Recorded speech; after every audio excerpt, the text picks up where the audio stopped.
웃으면서 말해요. 하지만 제 마음 안에는 나는 맨날 이래야 돼 라는 마음이 제 안에 늘, 그러니까 이게 지정의를 가진 존재잖아요. 그러니까 의를 행해요. 좋은 행동을 해요. 그리고 착하다는 평가도 받아요. 하지만 내 마음에는 진짜 예수 믿고 사는 사람 되게 힘드네, 이런 생각이 제 안에 늘 자리 잡았어요. 그러니까 행하고는 있지만 좋지는 않은 거예요. 그게 제 감정적으로는 그것을 기뻐하지 않는 거예요.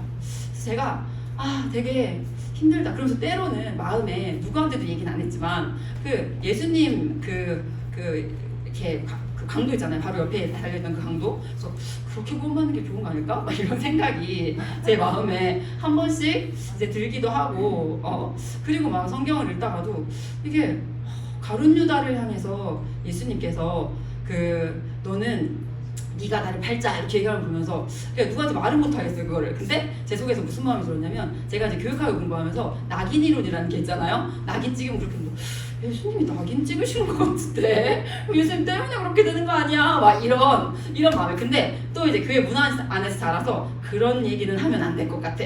누구한테도 하면 안 되겠어. 제 아내만. 그리고 막 이제 바로 출애굽에 할 때 그 바로 얘기를 읽으면서도 그 바로의 마음을 완고하게 하시고 이런 얘기를 보면서, 근데 하나님이 이거는 바로한테는 좀, 하나님 원래 바로는 안 택한 사람이고 불공평하신 거 아니야? 약간 이런 마음이 제 안에 늘 있었어요. 근데 있지만 믿어야 돼. 제가 늘 기억했던 말씀, 그 목사님 한 분이 저한테 이런 얘기를 해주셨었어요. 그러니까 저를 도와주시려고 하셨던 말씀이었는데, 하나님은 네 머리로 이해해야 되는 대상이 아니라 신뢰의 대상, 믿어야 할 존재야, 이렇게 얘기해서 그런 생각이 들 때마다 믿는 거야, 그냥 믿는 거야 이런 생각으로 제가 그냥 덮어버리면서 이렇게 왔던 것 같아요. 그러면서 제가 이제 설교를 이제 듣는데, 이찬성 목사님 설교였던 것 같아요. 근데 그 설교를 틀어놓고 집안일 하면서 듣는데 그 목사님이 이런 얘기를 하시는 거예요. 예수 믿고 사는 삶이라는 것은 오르막길에서 바위덩이를 막 끌고 힘들게 막 이렇게 가는 그런 삶이 아닙니다 라고 하시는 거예요. 그래서 뭐지? 나는 지금 이렇게 힘들게 이렇게 살고 있는데 무슨 말이지? 그러면서 이제 이런 얘기를 하시는 거예요. 오히려 바위덩이가 그 내리막길에서 굴러 내려오는 것 같은 삶이 너무 이해가 안 되고 너무 그런 거예요. 그래서 예수 믿고 사는 삶이라는 게 무엇일까?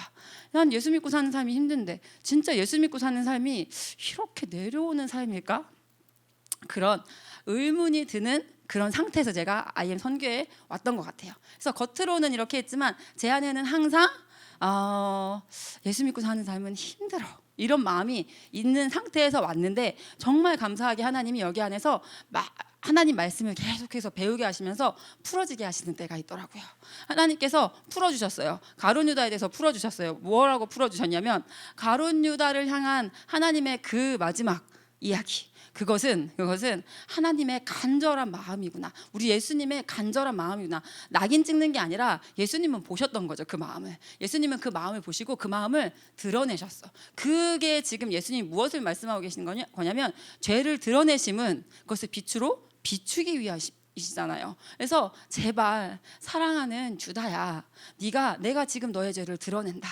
지금이라도 제발 네가 내 앞에 그렇습니다, 회개하고 자복해라 라고 하시는 마지막 외침이었구나 라는 것을 깨달았어요. 그리고 또 뭐를 깨달았냐면, 바로에 대해서도, 그 바로 왕에 대해서도 하나님은 공평하신 하나님이구나.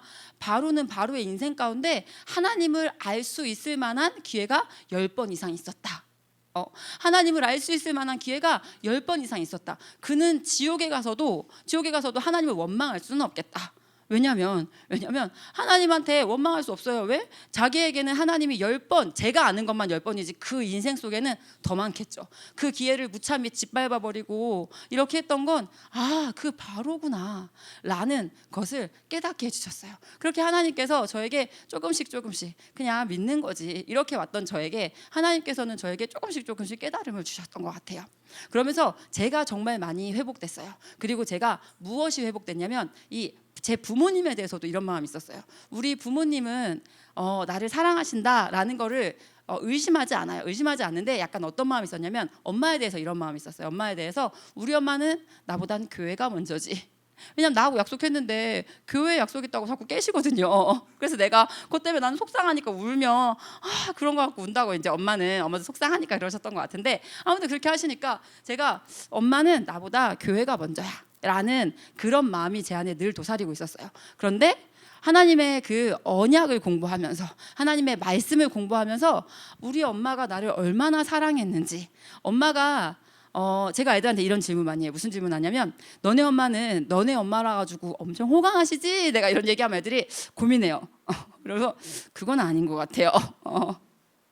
제가 아이들하고 언약 수업을 하는 중에 언약 책에 이런 내용이 나왔어요. 어떤 내용이 나왔냐면, 하나님께서는 우리에 대해서 책임과 의무가 있는 게 아니다라는 얘기가 나왔는데 대체 이해가 안 됐어요.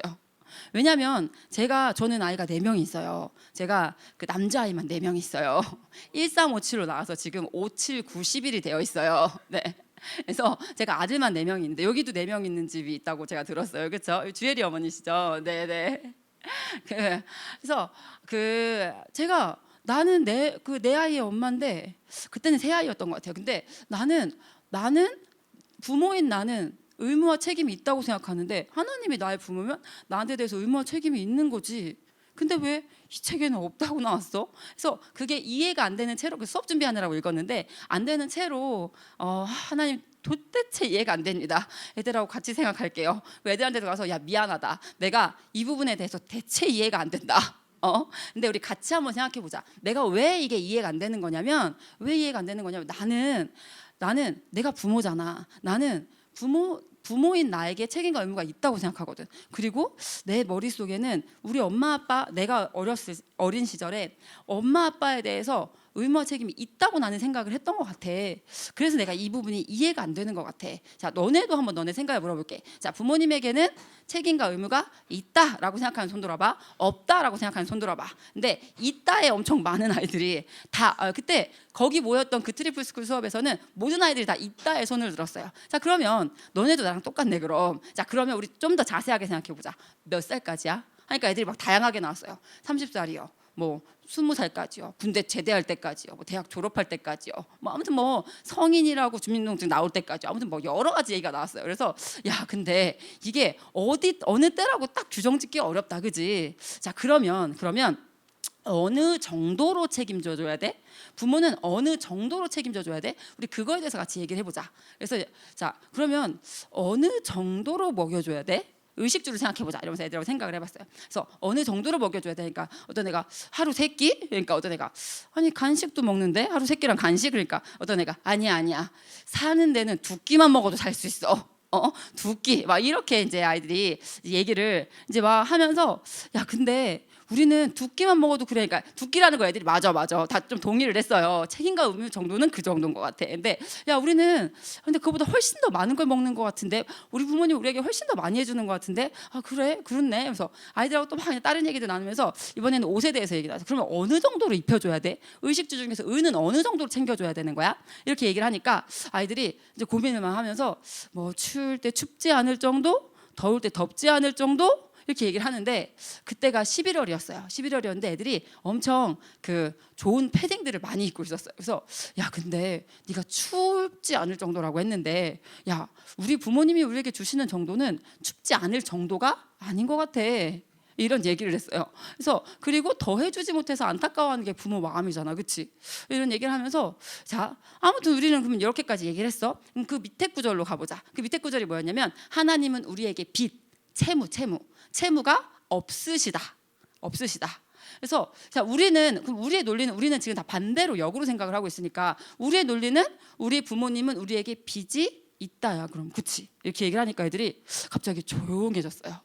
그래서 우리 부모님이 나한테 빚이 있다? 우리는 채권 채무의 관계다. 나는 부모님께 당연히 받아야 될 권리가 있는 거고, 그리고 부모님 나한테 줘야 되는 권리가 있는 거고, 그 의무가 있는 거고. 그러니까 거기에 대해서 애들이 우리 부모님한테 빚이 있다?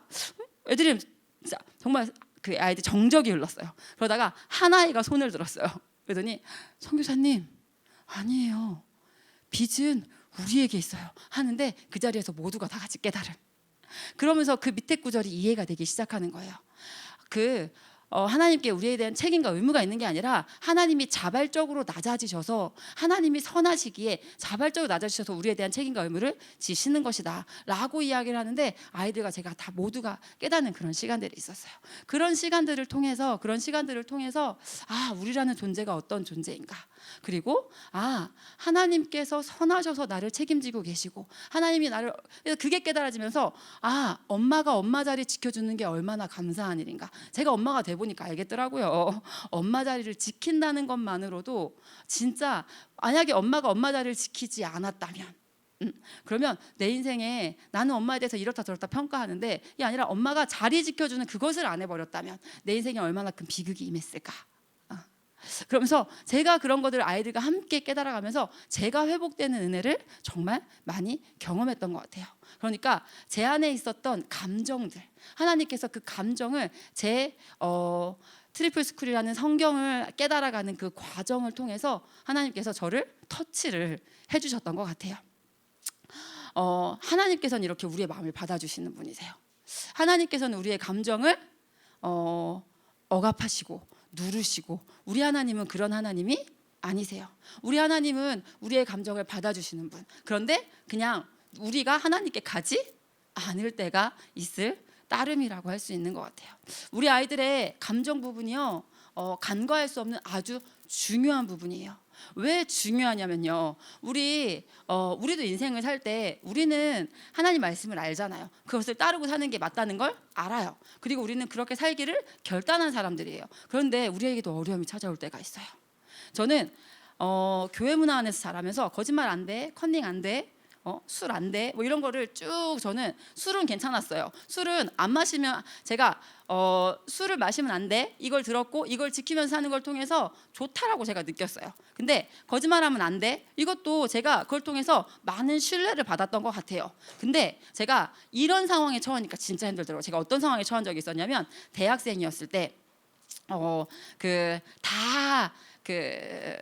시험을 보는데, 큰 강당에서 시험을 보는데 관리가 엄청 안 됐던 거예요. 관리가 엄청 안 돼가지고 이 큰 강당이 관리가 안 되고 이러니까 모두가 다 컨닝을 시작을 하는 거예요. 전 사범대생이었어요.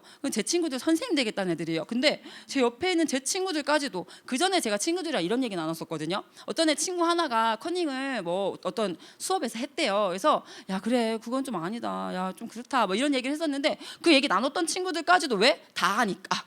모두가 다 아니까. 근데 제 마음에 엄청난 갈등이 찾아오기 시작하는 거예요. 저는 배웠어요. 그건 거짓말이고 그건 하면 안 돼. 배웠는데 모두가 다 해. 나도 성적 중요한데, 나도 성적 잘 받고 싶은데, 모두가 다 하니까 제 마음에 너무너무 갈등이 시작이 되는 거예요. 마음에 갈등이 되면서 다 하네, 못하고 있는 그걸 막 갈등하면서 못하는 제가 바보같이 느껴지는 거예요. 그래서 갈등을 했지만 결국에는 하지는 않았어요. 하지는 않았는데 기숙사로 돌아오는 길부터 시작해서 울기 시작해서 시험지 낼 때부터 울기 시작했어요. 그래서 돌아오는 길에서 막 울기 시작하면서 왜 나만 못하는데요 하나님, 왜 나만 이렇게 맨날 손해봐야 되고 막 이러면서. 지금은 제가 알겠어요. 지금은 뭐를 알겠냐면, 하나님께서 모두가 컨닝의 길, 거짓말의 길은 깨끗한 길이 아니잖아요. 그렇죠? 그건 더러운 길이에요. 그건 지저분한 길이에요. 모두가 그 길을 가는 그때 하나님께서 나만 깨끗한 길 가는 은혜를 주셨어요. 하나님, 저도 똑같은데, 저도 쟤네랑 별로 다르지 않은데, 하나님 이 순간 하나님 저만 깨끗한 길 걷는 그런 영광을 허락하시는군요. 제가 하나님께 그렇게 고백해야 마땅했었어요. 그리고 오히려 그 친구들을 향해서 부러워하고 있는 거잖아요. 저는 왜 나만 못하는데요, 이거는 부러워하는 거잖아요. 그 감정이 아니라 그 친구들을 향해서 안타까운 마음. 저들이 하나님을 알아야 되는데, 저들이 마지막 날 심판을 알아야 하는데, 제가 그런 마음을 품어야 되는데 그게 너무 어려웠어요. 여러분, 우리 삶에도 그런 순간들이 있는 것 같아요. 우리가 아는 것을 지키고 생활해야 되는데, 근데 모두가 다 그렇게 하지 않는데 라는 순간, 우리 아이들이 맞닥뜨릴 일들이에요. 우리 아이들이 우리 가정에서, 교회에서 올바른 것들을 전수받고 있어요. 배우고 있어요. 그리고 그렇게 살아야 된다고 알아요. 그렇게 살아야 된다는 걸 알지만 이 사회 문화 가운데 그렇게 그것을 지키며 살아가는 그 하나님의 언약을 중히 여기며 살아가는 그것이 나만 손해보는 것 같고, 그렇죠? 나만 바보 천치 되는 것 같고, 어. 그래서 너무너무 힘들게 느껴지고 나도 그냥 저렇게 하고 싶다라는 마음이 드는 순간들이 있다는 거예요. 여러분, 우리 아이들이요, 지금 요 자랄 때, 이 청소년기에 자아 정체성이 분명하게 세워지는 이때에 우리 아이들이 알아야 돼요. 우리 아이들이 제 지정의가 올바르게 작동하지 않았던 예예요. 이거는 제가 컨닝에 대해서 그렇게 반응했던 건 저의 지정의가 올바르게 작동하지 않았던 예예요. 이거는 제가 저의 지정의가 회복되어졌어야 돼요. 제가 그 상황을 향해서 어떤 생각을 해야 되고 어떤 감정을 품어야 되고 저를 코칭해주고 멘토링해줄 한 사람이 저에게 필요했어요. 여러분, 부모님이 그 대상이 돼주셔야 돼요. 우리 아이들이요, 제가 어떤 아이 하나가, 저희 꼬마 하나가 저희 선교사님 자녀들 중에 한 명이 울고 있어요. 그래서 내가 왜 울어? 이랬더니 너무 지금 속상하고 화난대요. 그래서 뭐 때문에 속상한가 했더니 다른 애가 젤리를 가지고 와서 나눠줬나 봐요. 근데 다른 애들은 2개를 주고 얘는 1개를 줬대요. 그래가지고 너무너무 화가 난 거예요, 얘가. 그래서 얘한테는 걔가 8살인가 그때 그랬으니까 그럴만하죠, 그렇죠? 그래서 그래, 속상했겠다. 근데 제가 걔에 대해서 평상시에도 봐왔기 때문에 알아요. 얘는 공평하게 다른 애들한테 뭘 나눠줄 때 얘한테 지금 인지 안에 있는 건 얘는 공평하게 나눠주는 아이예요. 그런데 다른 친구가 나한테 공평하지 않게 나눠줬어. 그래서 열받은 거거든요. 그러니까 지금 얘 감정적으로 어려운 그것에 대해서 제가 그래, 너 진짜 힘들겠다. 그래, 속상할만 하네.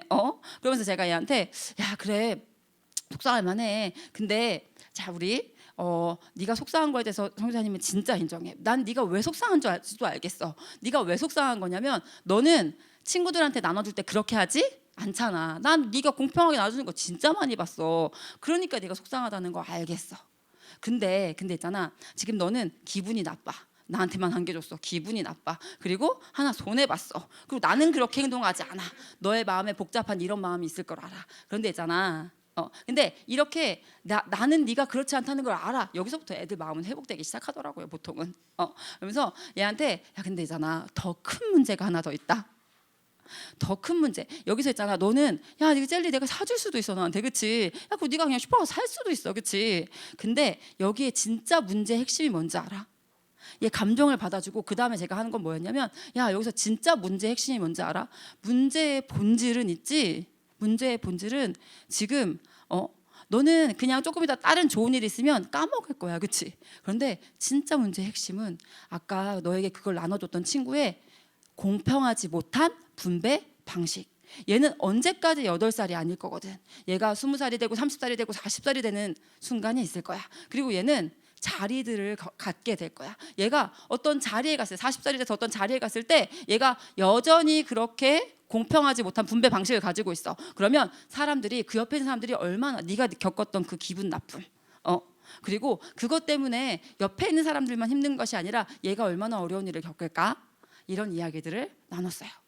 여러분, 우리가요, 아이들의 감정을 잘 받아줘야 돼요. 그리고 아이들이 감정에 가려서 진짜 봐야 될 것을 보지 못할 때, 그때 그것들을 잘 볼 수 있는 눈을 열어주는 것이 우리가 해야 할 일이라고 할 수가 있어요. 제가 방과후학교를, 저는 여기 IM 선교회 안에서 담당을 하고 있는데, 방과후학교 선생님들하고 한 번씩 멘토링하러 갈 때가 있어요. 선생님들하고 막 얘기를 하는데 한 친구가 어떤 그 부분이 있냐면, 얘는 어떤 부분이 있냐면 자기 할 일을 잘한대요. 자기 할 일을 잘하고 규칙을 잘 지킨대요. 그런데 항상 뭐가 있냐면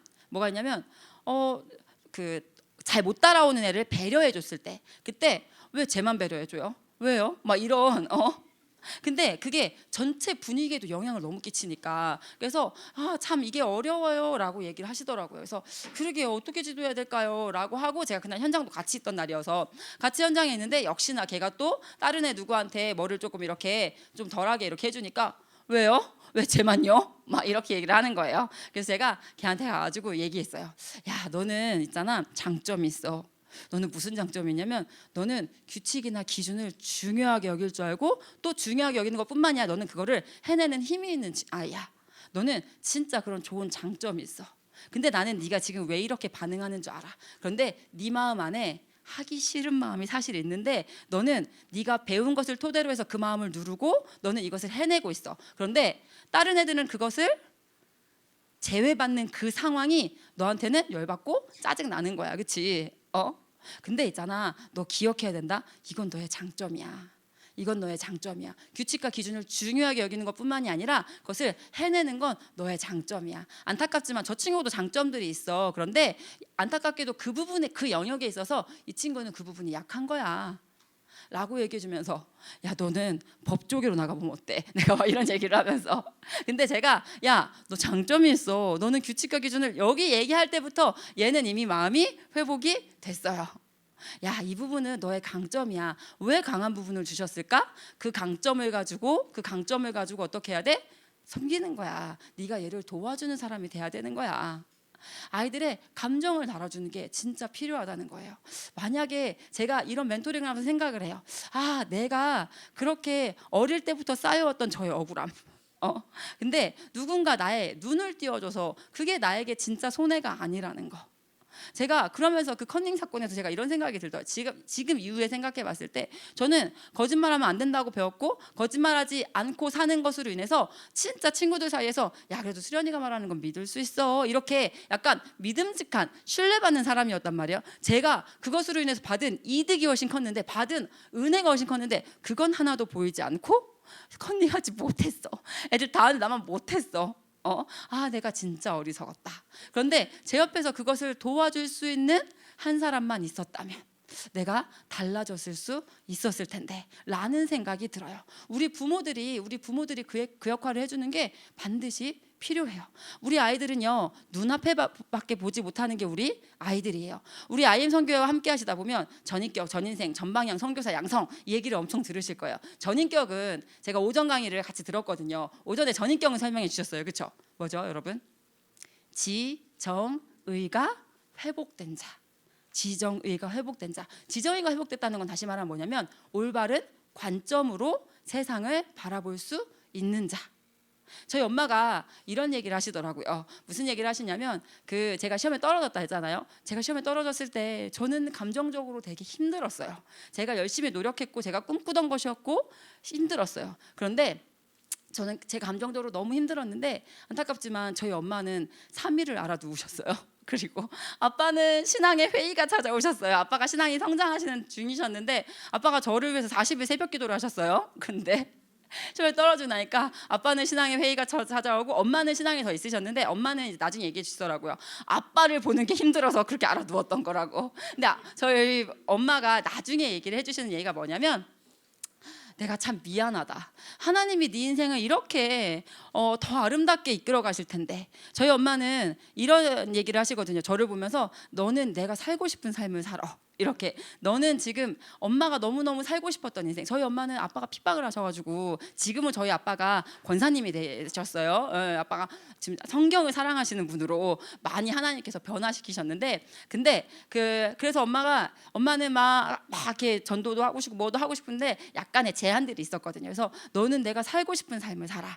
근데 그런 얘기를 하세요. 그러니까 지금은 엄마도 너무 좋아하세요. 제가 이런 삶을 사는 거에 대해서. 그런데 그때는 엄마 눈에 안 보였던 거죠. 그리고 이제 아빠가 힘들기도 했었고. 그래서 엄마가 이런 얘기를 하시더라고요. 너 그때 진짜 힘들었겠다. 네가 진짜 힘들었을 텐데 내가 알아누워서 너 진짜 힘들었겠다. 진짜 힘들었거든요. 내가 진짜 내 인생이 끝났나? 진짜 내가 진짜 큰일 났나 보다 지금.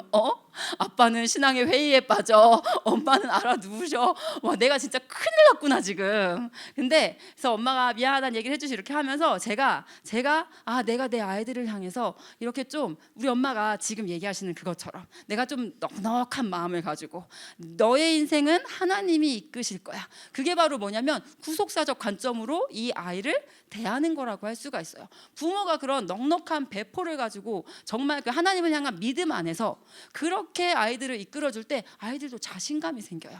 아이들은요 주변의 영향을 받을 수밖에 없어요. 제가 그때 26인데도 그렇게 영향을 받았는데요. 근데 아이들은 엄마가 웃으면 아 좋다. 엄마가 찡그리면 아 내가 뭔가 잘못하고 있나 봐. 여러분 이 감정에 대해서 제가 공부하면서 뭐를 배웠냐면 머리에 이렇게 지름길이 뚫린대요. 무슨 지름길이 뚫리냐면 항상 많이 어떤 거에 대해서 과도하게 혼났어. 그러면 지름길이 뚫려 있어. 엄마가 나쁜 말을 안 했어. 엄마가 나쁜 말을 안 했는데도 엄마의 표정이 싹 굳어 있어. 그러면 이미 나쁜 말을 들은 것 같은 그래서 엄마가 표정만 싹 굳어져 있어도 얘 때문이 아니야. 얘 때문이 아닌데 엄마 그냥 엄마가 다른 일 때문에 표정이 굳어져 있는데 얘는 지름길이 이미 나 있어. 그래서 엄마가 내가 뭐가 마음에 안 드나 보다. 내가 뭘 잘못하고 있나? 아이들은 지름길이 뚫린다고 해요. 그래서 우리 아이들이 그걸로 인해서 되게 자존감 낮은 아이가 될 수 있다는 거예요. 그리고 나중에 사회생활할 때도 그게 큰 영향을 끼쳐요. 어떤 영향을 끼치냐면 이게 그 상사가 표정이 안 좋아. 그러면 내가 뭘 잘못했지? 내가 어떤 업무를 못해서 지금 저렇게 표정을 짓는 거지? 그리고 이제 슬슬 피하고. 제가 사실은 제가 그런 모습이 저희 엄마 아빠는 그렇게까지는 안 하셨던 것 같은데 제가 그런 모습이 있었어요. 제가 이걸 배우면서 제가 항상 저희 윗사람이 표정이 안 좋잖아요. 그러면 내가 뭘 잘못했지? 없는 것 같은데? 근데 왜 그렇지? 그러면서 계속 이렇게 눈치를 보는. 그래서 제가 저희 아이들한테 이걸 해요. 뭘 하냐면 제가 어떤 일 때문에 이제 표정이 안 좋든지 뭐 아무튼 뭐 이렇게 그렇게 있을 때 저희 아이들 제 눈치를 보거든요. 그럼 제가 이리 와볼래? 엄마한테 와볼래? 그래서 엄마 좀 안아줘. 너를 안으니까 내가 힘이 난다. 힘이 하나님이 너를 통해 힘을 주신다. 막 이렇게 의도적으로 이렇게 저는 지름길을 뚫는 중이에요. 지금 어떤 지름길을 뚫고 있냐면 너는 누군가에게 힘이 되어줄 수 있는 존재야. 하나님은 널 그렇게 창조하셨어. 라는 지름길을 열심히 지금 뚫어주고 있는 과정 중에 있어요.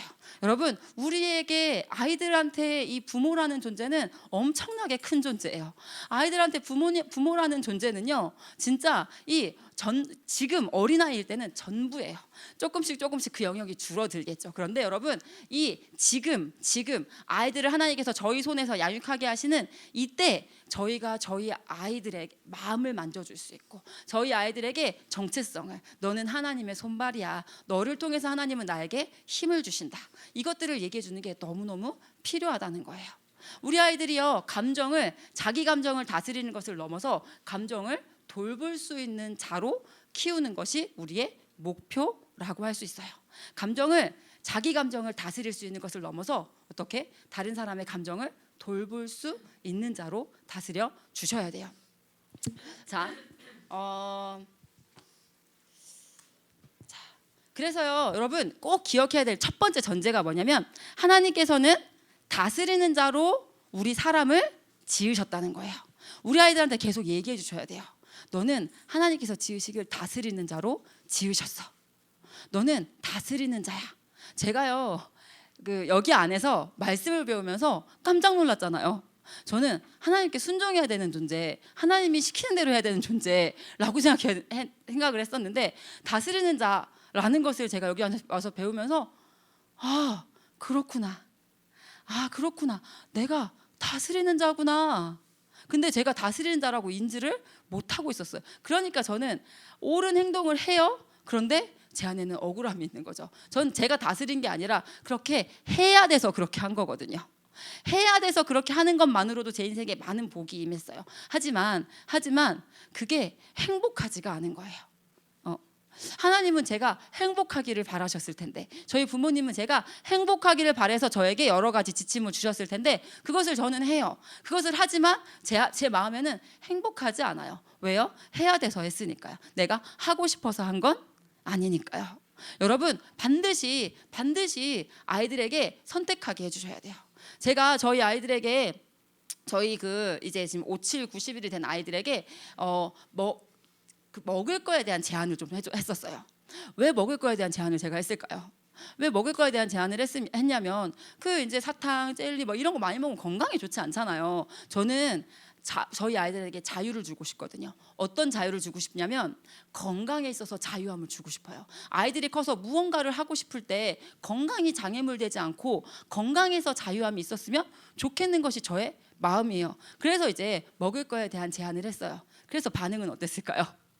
애들이 아주 그냥 누가 먹을 것만 주면 거기서 막 좋아서 헤어나오지를 못하고, 제가 미디어도 제안했습니다. 미디어도 열심히 제안을 했어요. 그래서 제가 먹는 거에 대해서도 아이들에게 조금 이제 제안을 했는데 미디어에 대해서도 이제 안 좋은 TV, 만화, 영화 이런 거 안 보게 하고, TV도 어차피 저희는 없으니까. 그런데 어떤 반응이 일어났냐면 식당만 가면 난리가 나는 거죠. 이제 식당에 가면 밥 안 먹어요. TV 앞에 붙어가지고 그래서 이건 아닌데 이건 아닌데.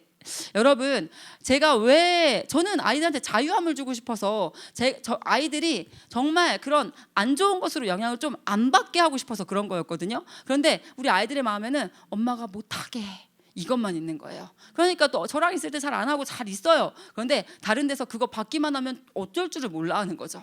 여러분, 아이들은 다스리는 자로 커야 돼요. 그래서 제가 지금 계속 우리 아이들과 하고 있는 방법은 뭐냐면 아이들에게 계속 저는 가르쳐요. 아이들의 지식을 가르쳐요. 아이들의 지금 감정이 어떠하든지 간에 일단은 가르쳐요. 좋은 그 음식을 선택하는 방법, 뒤에 이제 첨가물 안 들어가고 이런 거 이제 고르는 방법 가르쳐 주고요. 그리고 아이들에게 먹을 때 우리한테 하나님 주신 최고의 음료수는 물이야.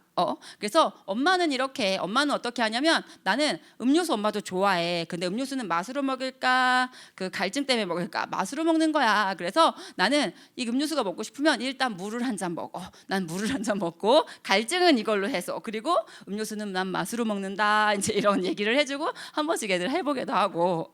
근데 또 아이들은요. 그래서 제가 가르쳐준 방법을 하기도 하고 안 하기도 해요. 그런데 아이들이 인생을 살면서 제가 우리 아이들한테 강조하는 것 중에 하나가 뭐냐면 알면서 못하는 것 그리고 몰라서 못하는 것. 몰라서 못하면 있잖아. 알면서 못하는 거는 알면서 못하는 게 더 나쁘다고 생각이 들잖아요. 그렇죠? 근데 알면서 못하는 거 그래 그건 나쁘지 그치. 근데 있잖아 몰라서 못하는 게 더 불쌍한 거 알아? 왜냐하면 몰라서 못하는 사람은 돌아올 수가 없어. 그 사람은 다시 제대로 할 수가 없어. 왜? 몰라서 못하는 거니까. 근데 알면서 못하는 사람은 언젠가는 돌아올 수 있거든. 저희 부모님이 제가 이제 아이들하고 언약 수업을 하면서 이런 아이들하고 이야기를 나눴어요.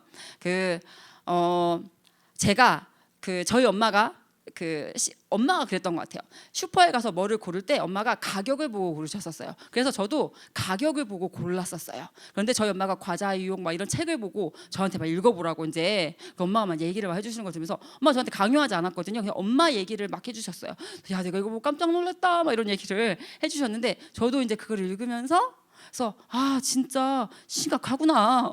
먹거리가 진짜 많이 오염됐구나. 막 이런 생각을 했어요. 근데 제가 그게 안 되더라고요. 근데 제가 되는 순간이 왔어요. 언제였냐면 제가 임신했을 때 제가 이제 그 지식이 생겼잖아요. 근데 제가 저를 그렇게 사랑하지는 못했는데 저보다 더 사랑하는 대상이 제 뱃속에 생기니까 제가 그것을 고치게 되더라고요. 그리고 제가 제 아이들에 대해서 이것들을 하게 되더라고요. 그래서 제가 이걸 알게 됐어요. 일단은 아이들이 하든 하지 않든 간에 아이들이 감정적으로 그걸 좋아하든 좋아하지 않든 간에 내가 인격적으로 폭력적이 아니라 인격적으로 그것을 가르쳐주는 게 너무 필요하다. 왜 폭력적이면 안 된다고 얘기를 하냐면 저는 여기 안에서 너무 많이 봤어요. 어떤 애들을 봤냐면 진짜 말씀을 많이 알아요. 왜 그렇게 말씀을 많이 외우고 있나 봤더니 엄마가 말씀을 안 해오면 밥도 안 주고요. 말씀을 학교 가기 전에 안 해오면 학교도 안 보냈대요. 대박이죠. 근데 얘는 말씀 외우는 거 제일 싫어해요. 얘한테 그것은 폭력으로 느껴졌던 것 같아요. 그리고 또 어떤 아이도 봤냐면 생각하는 엄마가 이제 생각하고 이런 게 진짜 중요하다, 사고력이 중요하다 이래가지고 돈을 많이 들여서 사고력 학원을 엄청 보내셨어요. 그런데 얘는요 그때 저희한테 왔을 때 고1이었는데 제일 싫어하는 게 생각하는 거래요. 자기는 생각하는 게 제일 싫대요.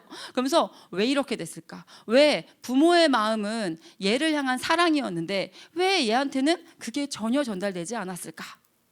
여러분, 그래서 하나님 앞에 기도하면서 우리가 아이들을 지도할 때 진짜 이 아이들의 마음을 살피면서 정말 이 하나님이 주신 방법으로 하는 게 중요한 것 같아요. 여러분, 우리 모세는 하나님이 자신을 통해서 구원할 거라는 걸 알았어요. 그렇죠? 우리 이스라엘 백성을 자기를 통해서 구원할 것을 알았어요. 그래서 그가 한 행동은 뭐였죠?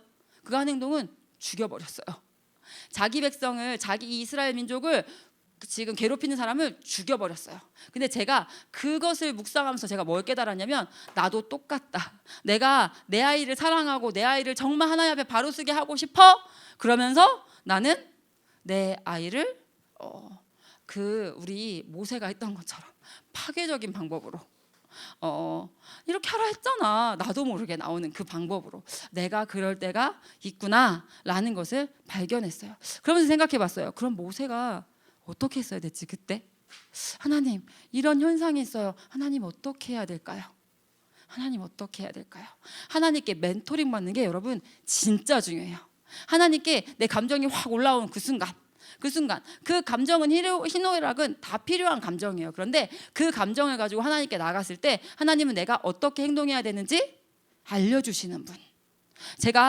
우리 아이들이 제가 선교사님 자녀들을 돌봤던 적이 있었어요. 선교사님 자녀들을 돌봤던 적이 있는데, 그래서 그 홈스쿨 방으로 이렇게 만들어서 우리 꼬마들 3살, 5살, 뭐 7살, 6살 이런 애들을 이제 돌봤었는데, 근데 제가 아이들한테 맨날 얘기했어요. 신발 정리 제대로 해라. 맨날 얘기했어요. 그런데 또 들어가는데 신발 정리가 안 돼 있는 거예요. 근데 제가 멘토링에 대해서 묵상을 하고 있을 때, 그래서 마음이 확 안 좋았어요. 그때 하나님, 또 신발이 어떡하죠 하나님? 제가 하나님께 제 마음대로 제 원래 저의 본성대로 하지 않겠습니다. 하나님께 묻습니다. 하나님 가르쳐 주십시오 라고 기도했어요. 자, 기도하고 딱 눈을 열었는데 하나님 보게 해주셨어요. 뭘 보게 해주셨냐면요, 제 신발이 저기에 저렇게 아이들 거 흩어진데 제 신발도 같이 흩어져 있더라고요. 그래서 내가 정리를 안 했구나. 그래서 제가 신발을 들고 들어와서 애들한테 얘기했어요. 얘들아, 진짜 미안해. 선생님 맨날 나 신발 정리하라고 하잖아. 근데 대박, 진짜 내가 미안해 얘들아. 내가 내 신발 정리를 안 한 거 있지. 성기사님 이렇게 지금 신발 정리 안 되는 건 다 나 때문이야. 미안해 얘들아. 선생님 정리할게. 이렇게 정리하니까 애들 우르르 나와서 막 정리를 해요. 그런데 진짜 감동됐던 게 하나 있었어요. 뭐였냐면, 그 중에서 제일 나이 많은 애가 6살인지 7살인지 잘 기억이 안 나는데, 아무튼 제일 나이 많았던 애가 저한테 찾아왔어요. 그러더니 선교사님, 지금 이렇게 신발 정리가 안 된 거 다 저 때문이에요. 제가 여기 리더잖아요. 제가 나이가 제일 많잖아요. 이건 다 저 때문이에요. 이렇게 얘기하는데, 하나님께 멘토링 받을 때 열매가 이런 거구나. 하나님이 일하시는 건 이런 거구나. 내가 내 감정으로 확 해버리는 그것이 아니라 내가 하나님께 물을 때 하나님은 이렇게 일하시는구나 라는 것을 경험했던 그 사례였어요. 여러분, 우리가요, 우리 본성대로가 아니라 하나님을 사랑하는 거, 여러분 다 진심이 있거든요. 근데 그 진심이 현실이 돼야 돼요. 진심이 있는데 그 진심이 현실이 될 수 있게 도와주는 게 우리 부모들의 역할이에요. 제가 아이들에게 결혼관을 가르쳐요. 그 결혼관을 가르치는 중에 스킨십의 문제에 대해서도 다룹니다. 그 스킨십의 문제에 대해서 다루면서 우리 청소년들한테 진짜 해야 될 교육이죠.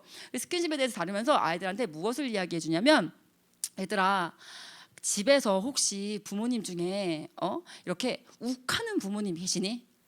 어떤 상황이나 이런 것들이 생겼을 때, 특별히 아버지들이 이제 그런 경우들이 많다고 내가 알고 있어. 아버지들 중에 욱하시는 분 계시니? 엄마를 향해서 욱하시는 분 계시니? 아빠는 엄마를 진짜 사랑하거든. 아빠는 엄마를 진짜 사랑해. 근데 왜 욱하는 걸까? 정말 내 모든 것을 다 주고 싶어서 결혼할 만큼 그렇게 사랑했어. 그런 진심을 가지고 있어. 그런데 왜 아빠들 중에 욱하는 사람이 있을까? 엄마들 중에도 그런 분들이 계시지. 왜?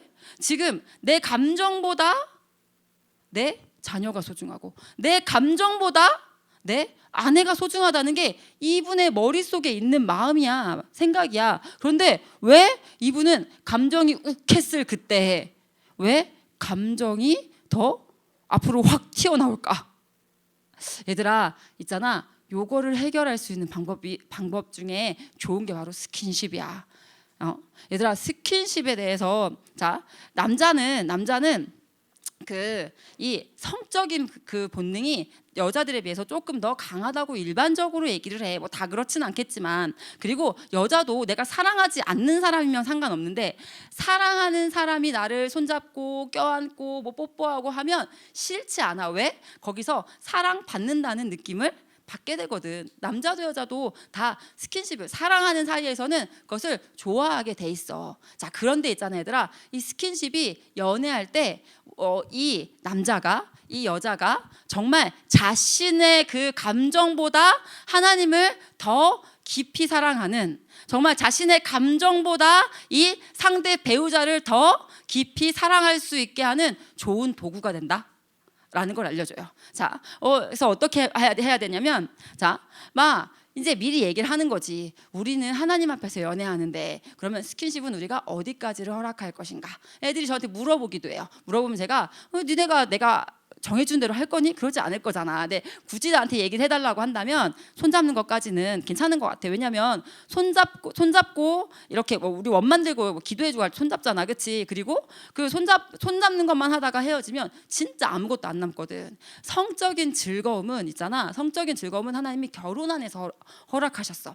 이게 성의 하나됨, 남자와 여자의 이 하나됨, 이거는 하나님이 디자인하시고 하나님이 만드신 거야. 결혼 안에서 허락이 된 거야. 근데 결혼 안에서 허락된 이 아름다운 성의 즐거움은, 그거는 그 두 사람이 한 몸 되어 살아가는 그 결혼이라는 인생길에서, 거기에서 정말 두 사람이 하나됨을 공고하게 해주는 아주 좋은 것이 될 수 있어. 그런데 있잖아, 이 결혼 밖에서의 성의 하나됨은 상처다. 설탕과 흙을 섞어, 그리고 그거를 분리해. 그러면 어쩔 수 없이 잔여물이 남게 돼.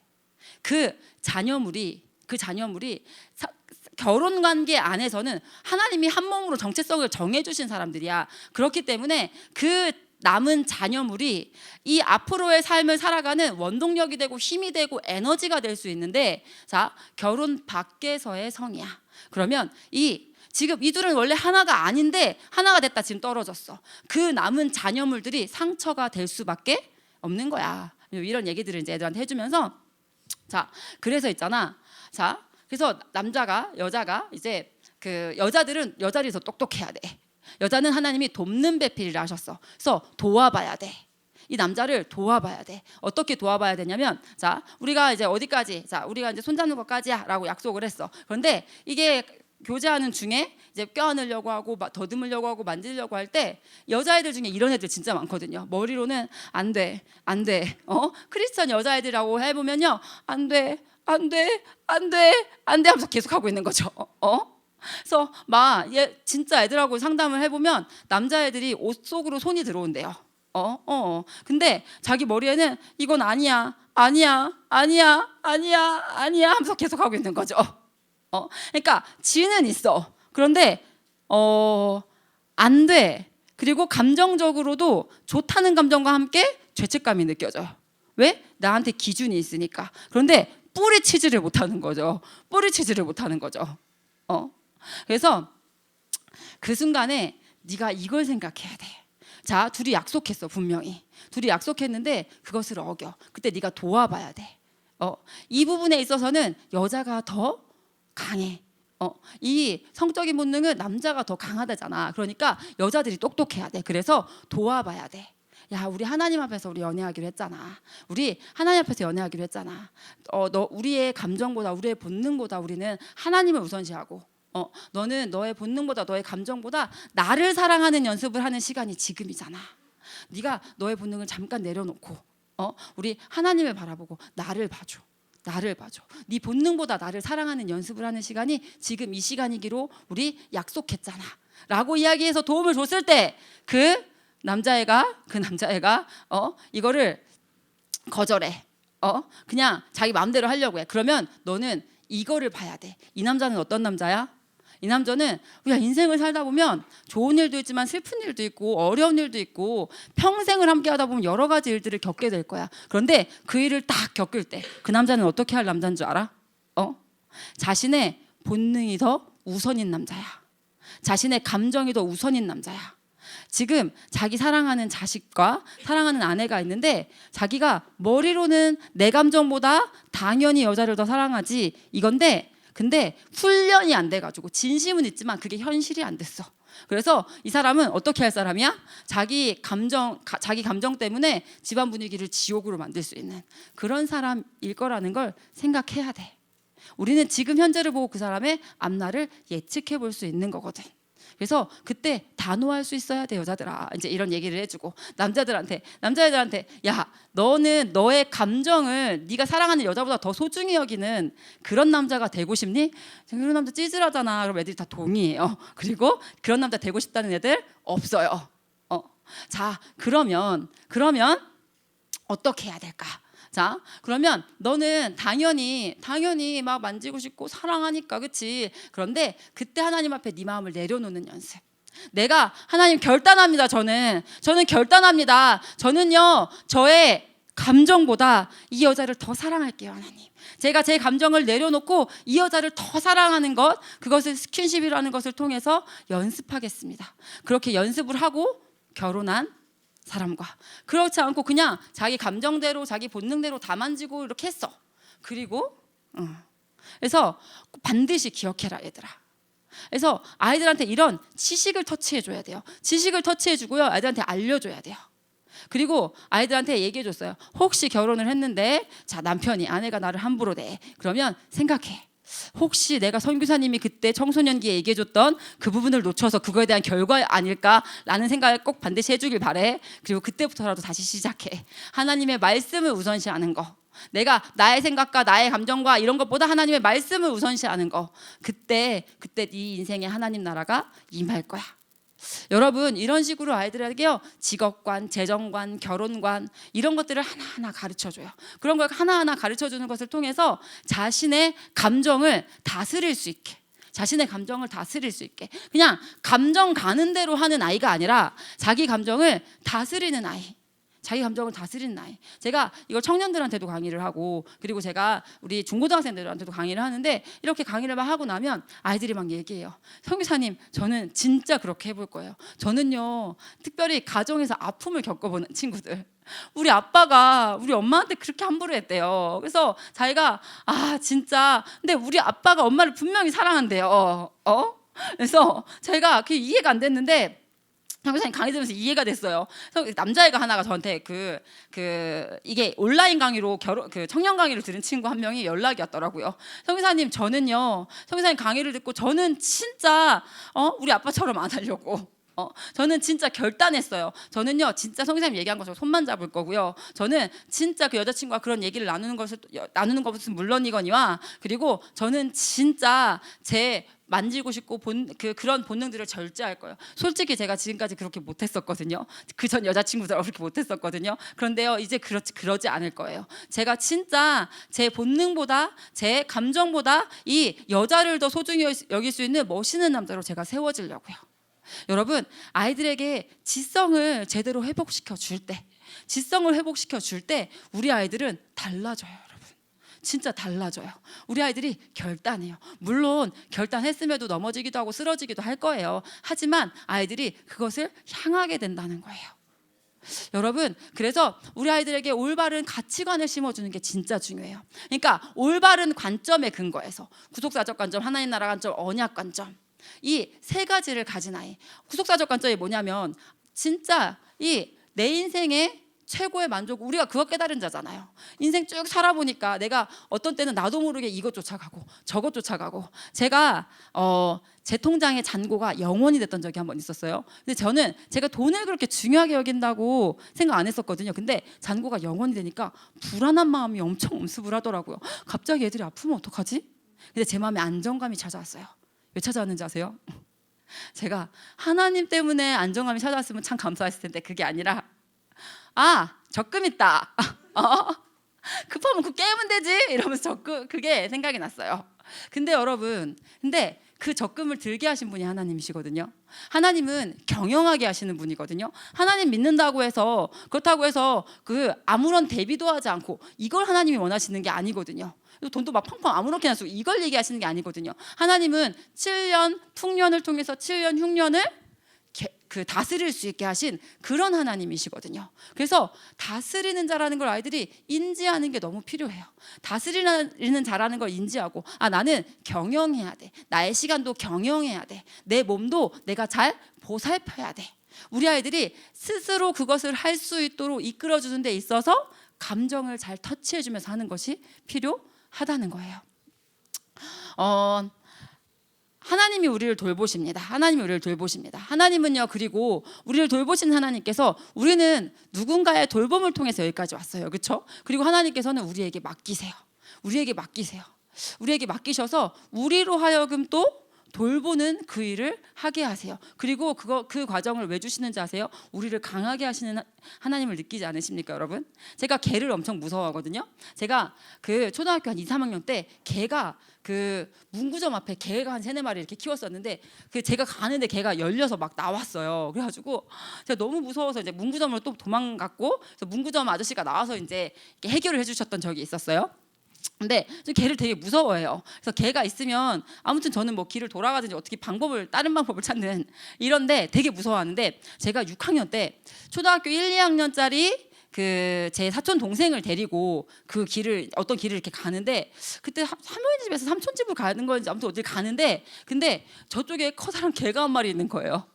못 가겠는 거예요. 근데 옆에 얘는 벌써 울기 시작했어. 그래서 제가 개를 업고 울면서 가라고 강아지한테 멍멍이한테 그러면서. 근데 제가 그 기억이 나면서 하나님이 저를 이끄신 방법이 그거였다. 진짜 부족하고 연약하고 이런 사람이거든요. 지금도 그 명랑이라는 영화 혹시 아세요? 이순신 나오는 거? 그 영화를 보고 와서 클라라 전사님이 우리한테 이런 말을 하셨어요. 저는 하나님 나라 이순신 장군이 되고 싶습니다. 막 이런 얘기를 하시는 거 보고 나도 그 영화를 보면 그런 생각이 들까? 제가 이런 생각을 하고, 저희 애들이 다 단체로 보러 갈 때 저도 같이 보러 갔어요. 그 영화를 보고 오면서 저는 이런 생각을 했어요. 하나님, 저는 이순신 장군 못하겠어요.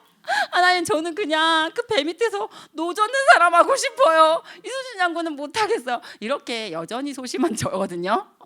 그런데 제가 그때 그 생각이 나더라고요. 내가 그렇게 지금도 여전히 소심한데, 근데 하나님께서 저에게 영혼을 맡겨주시면, 저한테 그 초등학교 1, 2학년 사촌 동생이 있으니까 그렇게 무서운데도 그걸 뚫어요. 제가 업고. 그리고 제가 여기 와서도 되게 힘들었거든요. 제가 감정적으로도 되게 힘들어하고, 저는 제가 착한 사람이라는 이 생각이 다 깨지는 시간이었어요.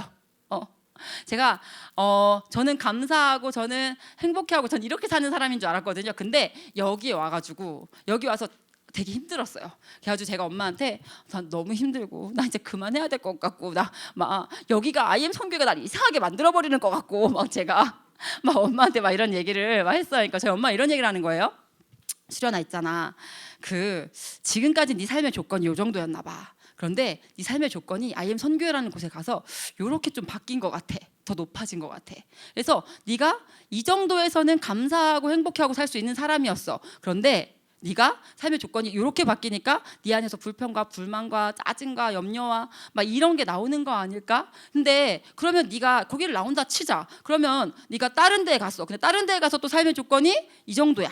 또 똑같이 이 정도야. 그럼 넌 또 그러지 않을까라고 얘기하는데, 그때는 그게 네가 아니라고 할 수 있을까? 이렇게 거기 때문이라고 할 수 있을까? 이렇게 하는데 그때는 듣고 싶지 않았어요. 그래서 무슨 말이야? 이렇게 생각을 했었어요. 근데 제가 복음을 깨달으면서 깨달아지더라고요. 아, 그렇네. 우리 하나님은 우리를 강하게 하시는 하나님. 근데 제가 힘들어하고 우리 엄마 말도 귀 안 들어오고 이랬음에도 제가 여기를 버텨올 수 있었던 이유는요, 제가 하나님께서 맡겨주신 애들이 변하는 걸 봤어요. 하나님께서 맡겨주신 아이들이 새롭게 되는 걸 봤어요. 정말 학교에서 여러 문제가 있고 막 어려움에, 초반에는 진짜, 지금은 좋은 애들이 많이 오거든요. 근데 걔네도 좋은 애들이긴 한데, 근데 그 초반에 문제 있던 애들이 진짜 많이 왔거든요. 그런데 걔네가 여기 와서 새로워지는 것을 제 눈으로 목격하니까 제가 이것을 멈출 수가 없었던 것 같아요. 그리고 제가 우리 선교사님들은 다른 분들은 제가 와서 한 3-4달 후에 저랑 같이 노량진에서 왔던 오빠가 나가셨거든요. 그래서 저도 같이 나갈 줄 알았대요. 근데 저는 못 나갔어요. 저는 이런 마음이었거든요. 아니, 그 오빠도 나가는데 나까지 나가면 얘는 어떡해, 이런 마음으로 잘 못 나갔는데, 아무튼 그런 식으로 하나님이 우리를 이끄시는 방법이 자녀 맡겨주시는 것 통해서. 자녀가 있으니까 내 마음대로 할 수가 없는 거죠. 죄송해요. 내 본성대로 할 수가 없는 거죠. 하나님은 그렇게 우리를, 저같이 소심한 사람도 그렇게 하나님이 이 자리 안에서 저를 성장시키시더라고요.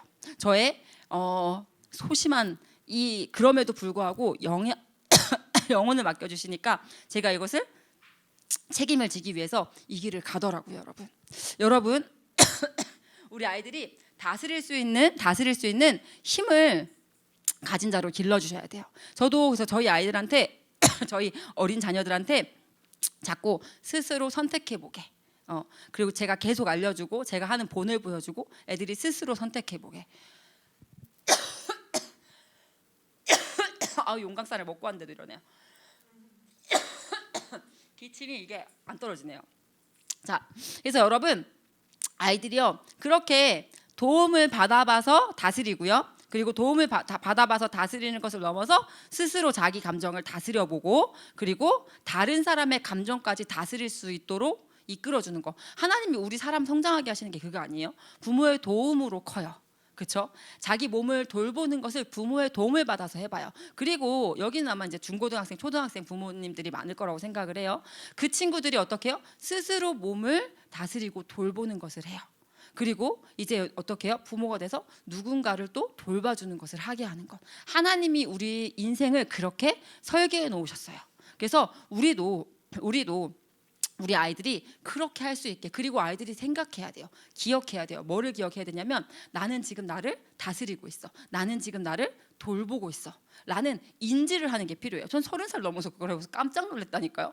내가 다스리는 자였구나. 나는 따라야 되는 자인 줄 알았는데 아니거든요. 하나님은 각 한 사람 한 사람을 다스리는 자로 지었어요. 그리고 그 다스림에 대해서 생각해 볼 수 있게 해주시면 돼요. 여러분 이 닦는 것도 뭐 하는 거예요? 이를 돌보는 거잖아요. 이를 다스려 주는 거예요. 그런데 거기에는 선한 다스림이 있고요. 선하지 못한 조금 덜 좋은 다스림이 있는 거겠죠. 제가 손 물어뜯는 애들한테 이런 얘기를 해줬어요. 야, 한번 생각해보자. 만약에 네가 회사에 들어갔어. 근데 그 회사 사장이 있잖아. 너를 엄청 부려먹어. 그리고 널 뜯어먹기까지 해. 그럼 어떨 것 같아? 했더니 무슨 말이에요? 그래서 아니 생각해보라고. 네 손은 너의 명령에 따라서 움직이고 있어, 그치? 네 손은 너를 위해서 엄청 수고하고 너한테 순종을 지금 되게 잘하고 있어. 그런데 막 일을 막 시키더니 자기를 좀 깨끗하게도 해주고 돌봐주고 이렇게 하면 좋겠는데 막 자기를 뜯어먹어. 어떨 것 같아? 내가 이렇게 하니까 막 웃어요. 그래서 아이들한테 계속 인지시키는 거예요. 너는 다스리는 자야. 지금 네 몸은 하나님께서 제일 처음 다스림의 대상으로 너에게 허락하신 것이 네 몸이야. 그럼 넌 어떤 다스림을 해야 돼? 너는 부모님이 너를 어떻게 다스려 줄 때 너는 어떤 감정을 느끼지? 그러면서 아이들이 생각해 볼 수 있게 나는 어떤 다스림을 해야 될까? 그래서 올바른 관점에 의해서 아이들은 올바른 가치관을 가져야 돼요. 올바른 가치관이라는 건 관계가 제대로 맺어진 거라고 할 수가 있어요. 그리고 그 올바른 부모와 자식의 올바른 관계, 그리고 학생과 스승의 올바른 관계, 그거 안에서 감사합니다. 네, 감사합니다. 올바른 이 관계 안에서 아이들은 올바른 영향력을 미칠 수 있는 사람이 돼야 되거든요. 그리고 아이들은 생각해야 돼요. 지금 제가 아이들한테 맨날 해주는 얘기 중에 너는 영향력 아래 있어. 지금 네 옆에 있는 사람의 영향력을 넌 받고 있어. 넌 너희 부모님의 영향력을 받고 있고 네가 만나는 선생님의 영향력 아래 있어. 그럼 너는 그 영향력을 받을 때 생각해야 돼. 나는 어떤 영향력을 미치는 사람이 돼야 할 것인가. 아이들이 이것을 인지해서 진짜 내가 지도자구나 라는 생각을 할 수 있게 해주는 것, 그게 감정관리의 핵심이라고 할 수가 있습니다. 자, 여러분, 감정의 노예냐 감정의 주인이냐. 감정의 노예는 감정이 시키는 대로 할 수밖에 없어요. 감정의 노예는요 다스릴 줄을 몰라. 그냥 감정이 이끄는 대로 행동할 수밖에 없는 상태예요. 화가 났어. 그러면 다른 반응은 생각할 수 없어. 소리 지르는 거, 때리는 거, 이거 말고는 생각할 수가 없어. 그게 감정에 끌려다니는 거라고 할 수가 있어요. 감정의 주인은 어떻게 행동할까요? 감정의 주인은 왜 이 감정이 일어났지? 라는 원인을 생각할 수 있어요. 그러면 이 감정은 어떻게 해결할 수 있지? 어떻게 그 감정을 돌볼 수 있지? 라는 것을 생각할 수 있어요. 그런데 그게 도움이 필요하다는 거예요. 얼마 전에 저희 이제 아들이 저희 남편이 지금 한 교회 주일학교 이제 부목사로 파송받아서 이제 주말에 거기 가서 사역을 하거든요. 그리고 저희 아이들도 같이 나가요. 근데 체육대회를 했대요. 체육대회를 했는데 저희 첫째가 4학년인데 그 체육대회 하면서 달리기, 이게 뭐 이어달리기 같은 걸 했나 봐요. 이어달리기 하면 진짜 열심히 뛰어야 되잖아요. 근데 지가 하겠다고 해서 나갔대요. 근데 저희 남편 말에 따르자면 발레하듯이 뛰었대요. 그래가지고 저희 남편이 쟤 뭐 하는 거야 이런 생각이 들고 대체 그리고 이제 애들이 옆 애들이 이제 화가 난 거죠. 다른 애들이 같은 팀 애들이 그래서 막 밀치고 약간 이랬나 봐요. 그래서 이제 돌아오는 길에 그래서 저희 아들한테 이제 저희 남편이 너 아까 왜 그랬어 이러면서 야 너 아까 누가 너 밀쳤잖아 이렇게 하니까 뭐 아닌 것 같은데 그러니까 혼날 것 같고 그러니까 무서웠나 봐요. 회피하고 싶었는지 뭐 안 밀쳤는 것 같은데 아니 안 밀쳤는데 뭐 이런 식으로 이제 얘기를 하는 거예요. 그래서 보니까 내가 화가 났어. 저희 남편이 내 남편 화가 났어요. 그래서 제가 남편한테 찬이 아빠 우리 기억합시다. 우리는 교육 선교하는 사람들이에요. 자, 자기가 속상했던 건 내가 알겠어요. 그런데 지금 얘가 뭐 이렇게 하는 게 하나도 도움이 되지 않아요. 우리는 교육 선교하는 사람이에요. 이렇게 얘기를 하니까 제 남편이 입을 다물더라고요. 그리고 이제 쭉 가다가 이제 얘기를 하더라고요. 뭐라고 얘기를 하냐면 그 찬수야 있지 상대방이 중요하게 사람들이 중요하게 여기는 걸 네가 하찮게 여기잖아. 그럼 사람들은 자기 자신을 하찮게 여기는 것 같은 느낌을 받게 돼. 아까 그 달리기에서 애들은 다 그 달리기가 되게 중요했거든. 근데 네가 너무 그렇게 노는 것처럼 뛰어버리니까 애들이 거기에 대해서 그 자신을 중요하게 여기지 않는다는 느낌을 받았을 거야. 얘기해 주는데 뭐 듣기는 하는데 잘 인지가 안 되는 것 같더라고요. 그리고 이제 집으로 왔어요. 집으로 오는데 오는 길에 애들이 막 저희 애들이 이제 미디어를 제가 제안을 좀 하니까 그래서 보고 싶다고 이제 근데 저는 항상 제 마음을 전달하거든요. 제 감정을 제 생각을 전달해요 애들한테. 야 그래서 엄마가 왜 미디어 보는 거에 대해서 야 엄마는 니네 미디어 보여 좀 편해. 엄마는 그거 하고 야 엄마 할 일 하면 얼마나 좋니. 야 그거 하면은 저희 막내까지도 다 그게 되니까. 야 근데 야 자유까지도 다 거기 가서 보고 있으면 엄마 얼마나 편해. 근데 알잖아 엄마 왜 그런지. 그래서 제가 항상 애들한테 얘기하거든요. 야 미디어에 대해서 그리고 애들이랑 같이 분석도 해보거든요. 왜 안 좋다고 말하는지에 대해서. 그래서 야 나는 니네가 하나님을 진짜 우선시하고 세상물을 자꾸 받는 것보다 하나님의 말씀의 영향을 많이 받는 사람이었으면 좋겠다는 뭐 그런 말들을 평상시에 한 적이 있어요. 그러니까 애들이 알아요. 제가 그래서 엄마 왜 그거 좀 제안하는지 알잖아 이렇게 얘기하니까 애들이 엄마 그러면 저희가요 애들끼리 막 계획을 세우는 거예요. 그럼 저희가요 가자마자 말씀을 한 장 읽을게요.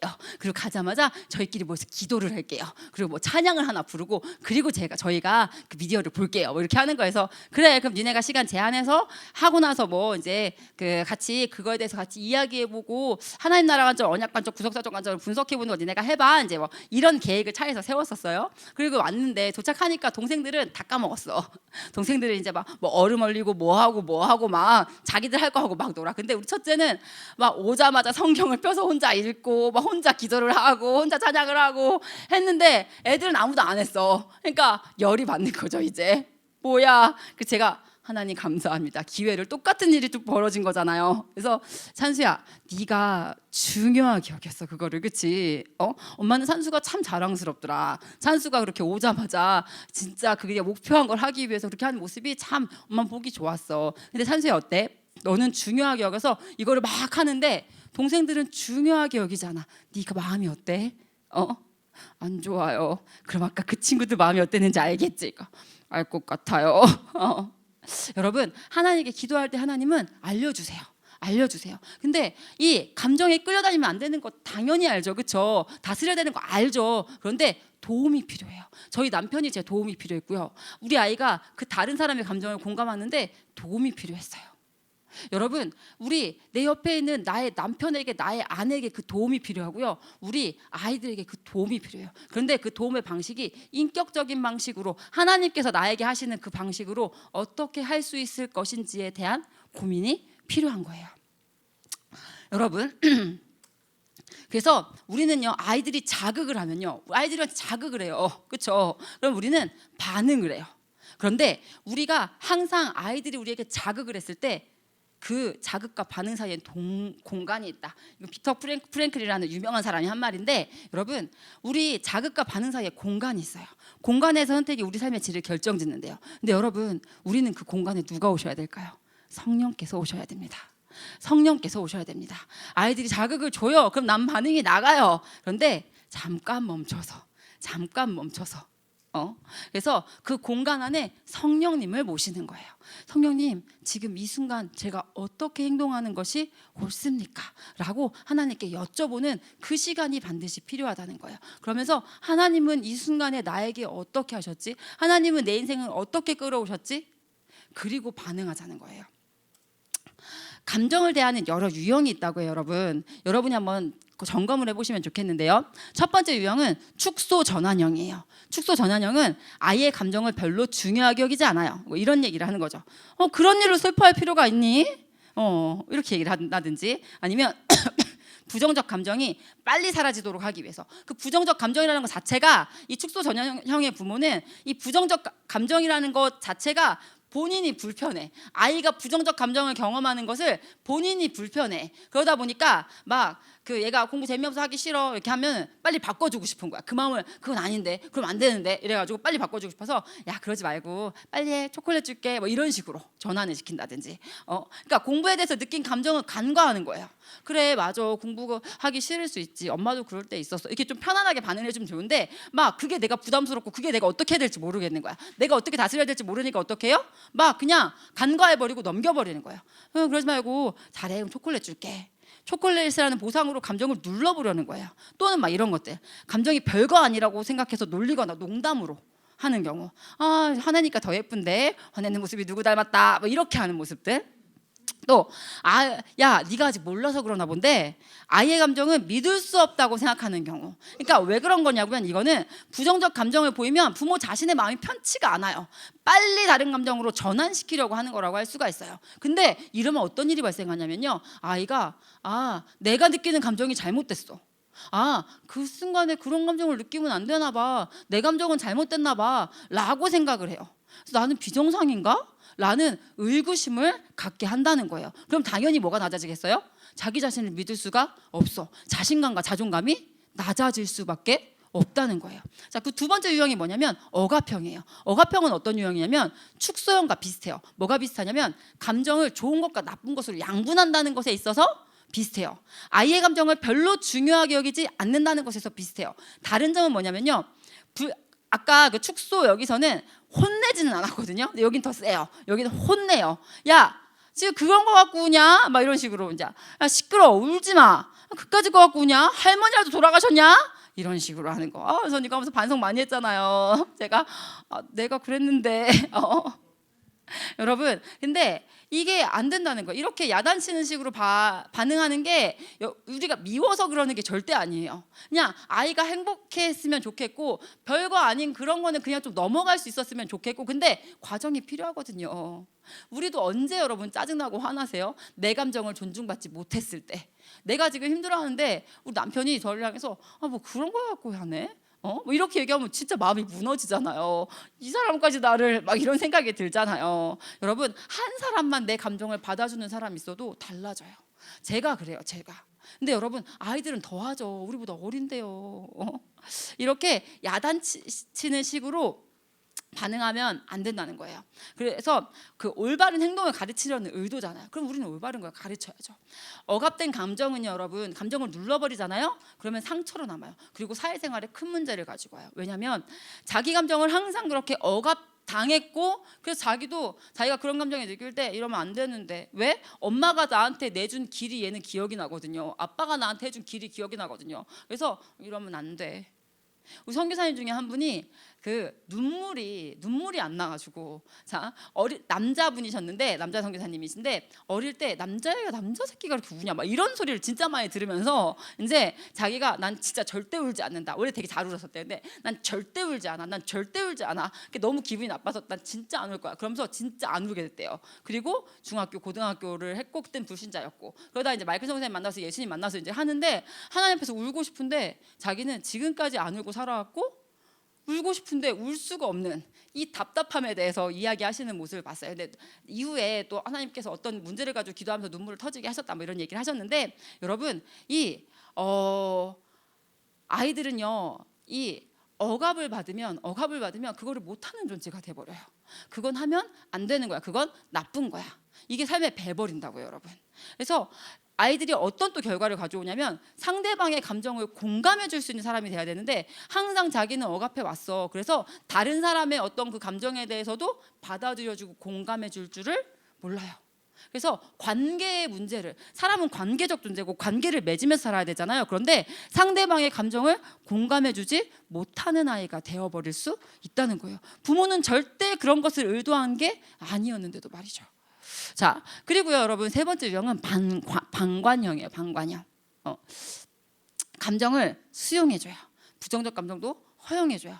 사달라고 하면 그래 갖고 싶으면 사야지 이렇게 얘기해주고요. 누구를 때려, 그래 화가 나면 다 그럴 수 있는 거야, 다 그러면서 크는 거야. 자녀가 물으면 네 맘대로 해라, 그런 건 네가 알아서 해야지 이렇게 얘기해요.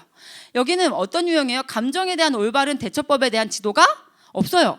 아이는 여러 상황을 겪을 거란 말이에요. 문제 해결 능력을 키워줘야 되는데 문제 해결 능력을 키워주지를 않아요. 그 문제를 어떻게 바라봐야 되는지 올바른 시각을 전수해주지를 않아요.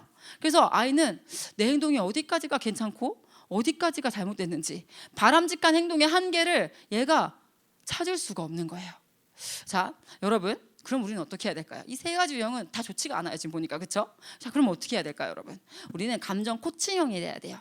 감정 코칭형이야 방관형하고 같은 점이 있어요. 뭐가 있냐면 아까 축소 전환형이나 억압형은 감정을 그 부정적 감정에 대해서 축소시키든지 막 전환시켜 버리라든지 막 억압시켜 버리고 이랬잖아요. 그러지는 않아요.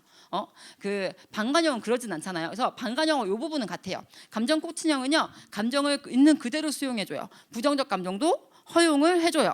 그런데 방관형과 구별점은 뭐냐면, 감정을 느낀다고 해서요 희노애락이라는 감정이 다 잘못되진 않았어요. 그런데 감정을 느낀다고 해서 자기 마음대로 행동해도 되는 것은 아니거든요, 여러분.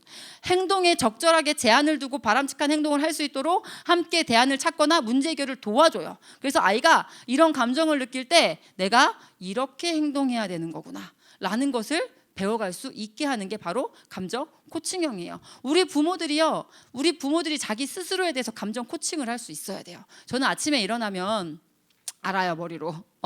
말씀을 읽어야 된다, 기도를 해야 된다, 알아요. 그런데 하기 싫을 때가 있어요.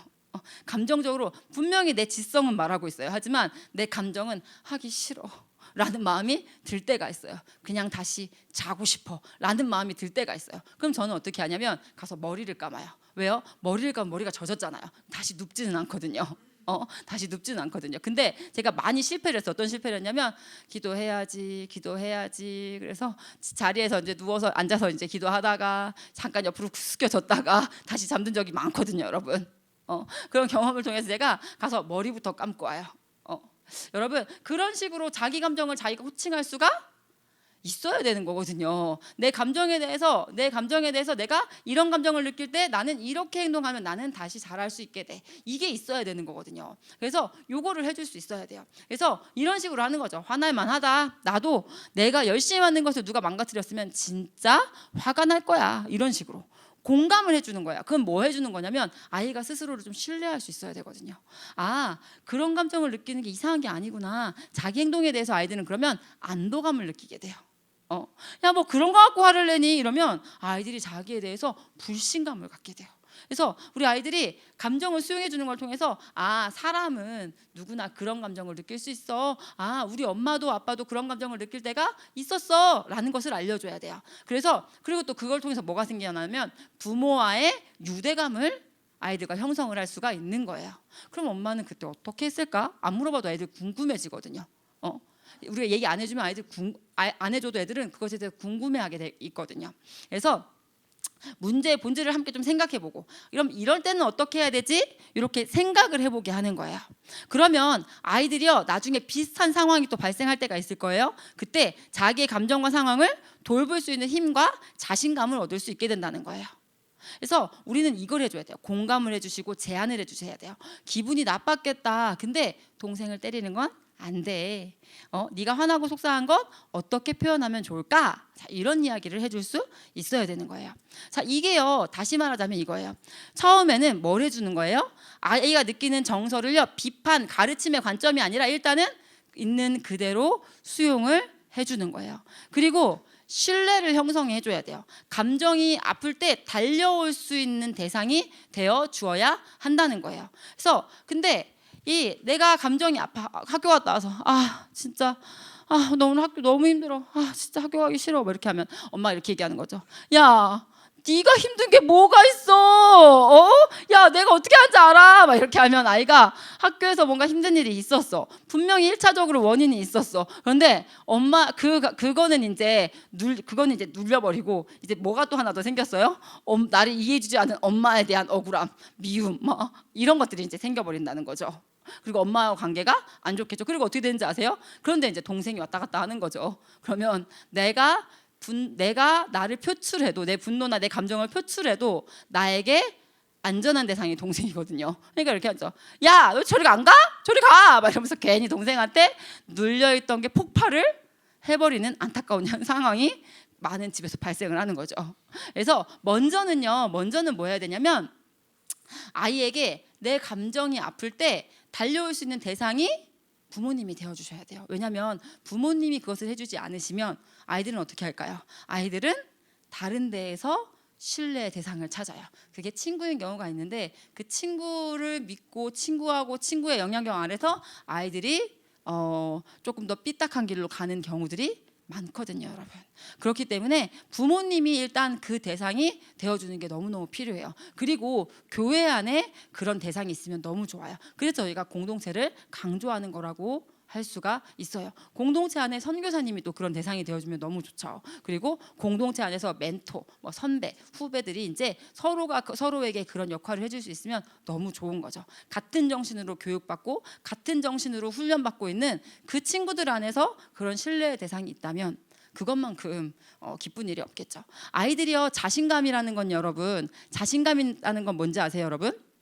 아이들이 내가 어렵고 힘들 때 나를 누가 도와줄 거야 라는 마음이 바로 아이들의 자신감의 근거예요. 그래서 엄마가 나를 도와줄 거야 하는 아이는요, 그 엄마가 나를 도와줄 거야 하는 만큼, 근데 엄마도 날 도와주고 우리 아빠도 날 도와줘, 우리 할머니도 날 도와주는데 우리 할아버지도 날 도와주고 우리 삼촌도 내가 어려우면 도와줄걸? 그런 아이들은요, 자신감이 클 수밖에 없어요. 이 총량하고 똑같대요. 내가 믿는 사람들의 그 힘과 똑같다고 하더라고요. 우리 하나님께서 우리에게 하시는 그게 바로 이거예요. 부모가 아무리 도와준다고 해도 얘가 우리 엄마는 안 도와줄 거야. 나는 이 일을 내가 알아서 어떻게든 해야 돼. 이런 마음이 있어요. 자, 그러면요, 그 아이는 자신감이 없을 수밖에 없겠죠. 근데 하나님이 우리에게 하시는 게 똑같다는 거죠. 내가 너와 함께 할게. 임마누엘 맨날 얘기하시잖아요. 내가 너와 함께 할게. 나는 너의 하나님이 되고 너는 나의 백성이 되고. 근데 그것을 믿는 아이에게는, 그것은 엄마를 믿는 아이에게는 엄마의 힘이 나의 힘이 될 수가 있어요.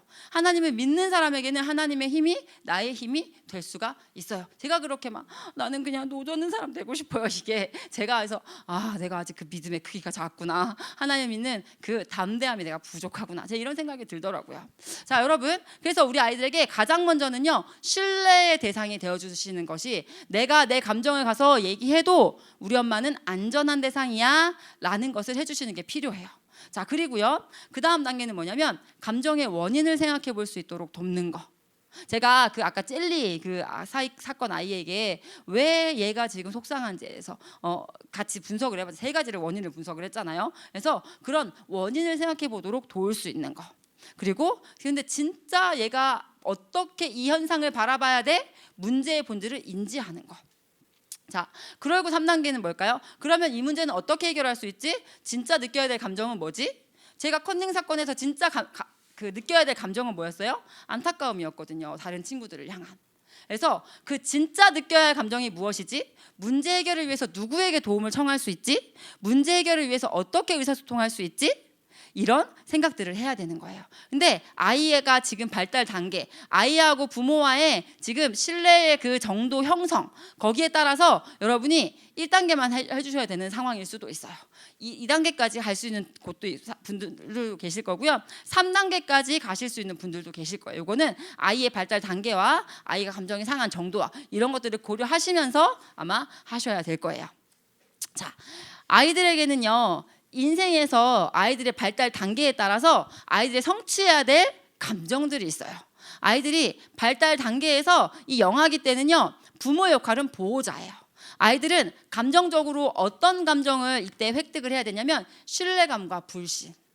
아이들은요, 이 엄마 뱃속에서 가장 평온했어요. 엄마로부터 공급을 받았어요. 하나님 그렇게 디자인을 하셨거든요. 근데 세상으로 나왔어요. 그 평온이 깨져버렸어요.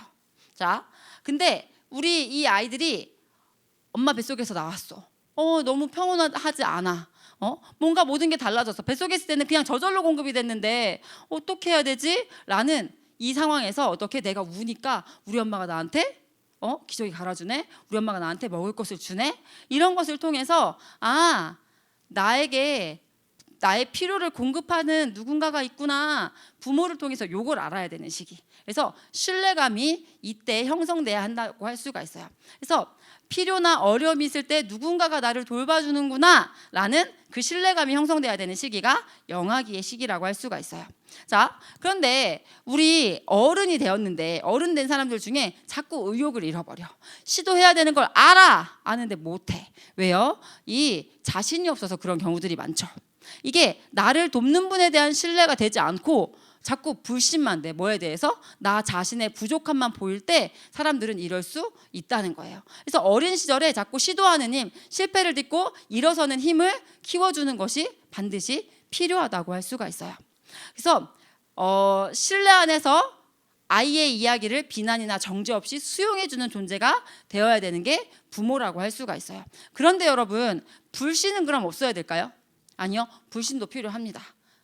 믿어야 될 것과 믿지 않아야 될 것을 아무거나 다 믿으면 안 되잖아요. 그렇죠? 그걸 구분할 수가 있어야 되고요. 그리고 이 항상 우리 믿음에서도 마찬가지예요. 제가 아까 하나님에 대해서 가룟유다 낙인 찍으신 거 아니야? 라고 의구심을 품었어요. 불신이 있었어요. 그렇죠? 근데 깨달아지는 순간 저의 믿음은 성장의 순간이 되었어요.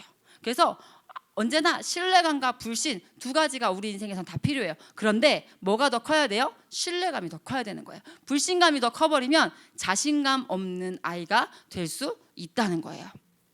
자, 그 다음에 유아기에는요, 자율성과 수치감. 자, 그래서요, 이 시기는 나를 인지하는 시기예요. 내가 할 거야, 막 이렇게 하는 시기라고 할 수가 있겠죠. 부모의 역할은 이제 보호자에서 훈육자로 넘어가는 시기라고 할 수가 있어요. 자, 그래서 이 시기에는요, 아이들이 스스로 해볼 수 있게 도와주는 것이 필요해요. 그래서 아이들이 그 스스로 하는 것을 통해서 내가 이런 것들을 할 수 있구나 라는 것을 알아가는 시기가 바로, 왜냐하면 우리 자녀 양육의 궁극적인 목적은 아이들의 독립이고 자립이거든요. 우리의 도움을 받아서 하던 것들을 아이들이 스스로 할 수 있게 되는 거. 그래서 우리 아이들이 자율성을 획득을 하는 시기가 바로 요 시기라고 할 수가 있어요. 그래서 이제 막 내가 할 거야 막 이렇게 하는 그 시기에 우리 아이들이 스스로 해볼 수 있게 도와주는 것. 근데 여러분, 이때도 마찬가지로 수치감도 필요해요. 왜냐하면 이 수치감이라는 건 뭐냐면 엄마가 보기에는 내가 얼마나 부족할까? 이 생각이라고 할 수가 있거든요.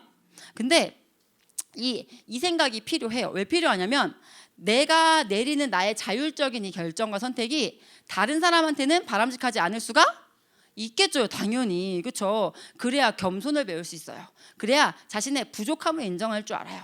타인의 능력에 대해서 그래야 인정해 줄 수 있는 아이로 클 수가 있어요. 근데 중요한 건 뭐예요? 자율성이 더 커버리면 안 된다는 거예요. 죄송해요. 자율성이 더 커야 된다는 거예요. 수치감이나 회의감이 더 크면 아이가 눈치 보는 아이로 자랄 수가 있다는 거예요. 그리고 자율성의 의미를 여러분이 잘 기억을 하셔야 되는데, 자율이라는 건 스스로 자자에 율자가 무슨 율자죠?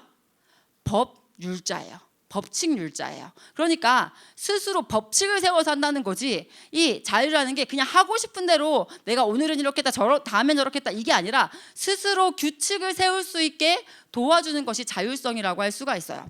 하고 싶은 대로 한다는 게 아니라는 거예요.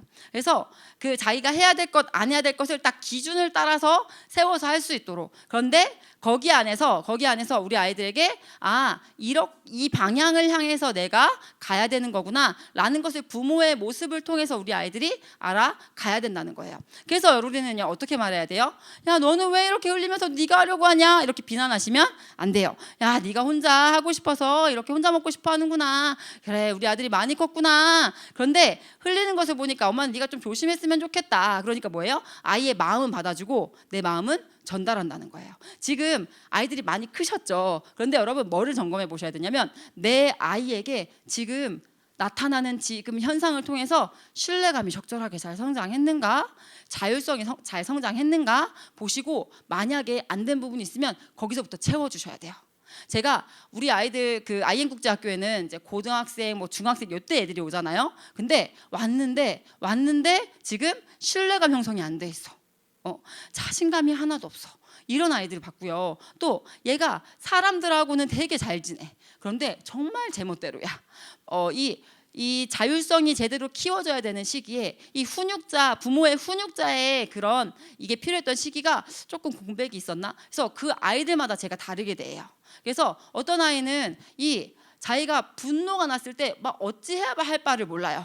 그리고 얘는 분노가 일어났을 때 누구의 도움을 받는 게 아니라 그냥 폭력이 나가버리는 친구가 온 적이 있었어요. 그래서 그 친구하고 제가 제일 처음 했던 건 뭐였냐면, 그 친구가 그것 때문에 아픔을 많이 당했거든요. 공교육에서도 그것 때문에 어려움을 당했고, 그 부모님도 계속 학교 가서 사과하고 막 별일이 다 있었어요. 그래서 야, 너 그거 진짜 싫잖아, 이제 이런 얘기들을 이제 해주면, 너 그것 때문에 진짜 아팠잖아, 이런 얘기들을 이제 하면서 그 친구한테 뭐를 연습시켰냐면, 야, 너가 열받는 일이 있어? 그럼 멈추고 나한테 달려와. 원래는 누구한테 달려가야 돼요? 하나님한테 달려가야 돼요, 그렇죠? 근데 하나님한테 달려가는 게 당연히 얘는 지금 안 되는 아이니까, 그래서 저한테로 연습을 시켰어요. 그래서 네가 어떠한 순간이든지 간에 네가 열받고 짜증나고 화가 나서 손이 확 나가려고 하는 그 순간 멈추고 나한테로 달려와.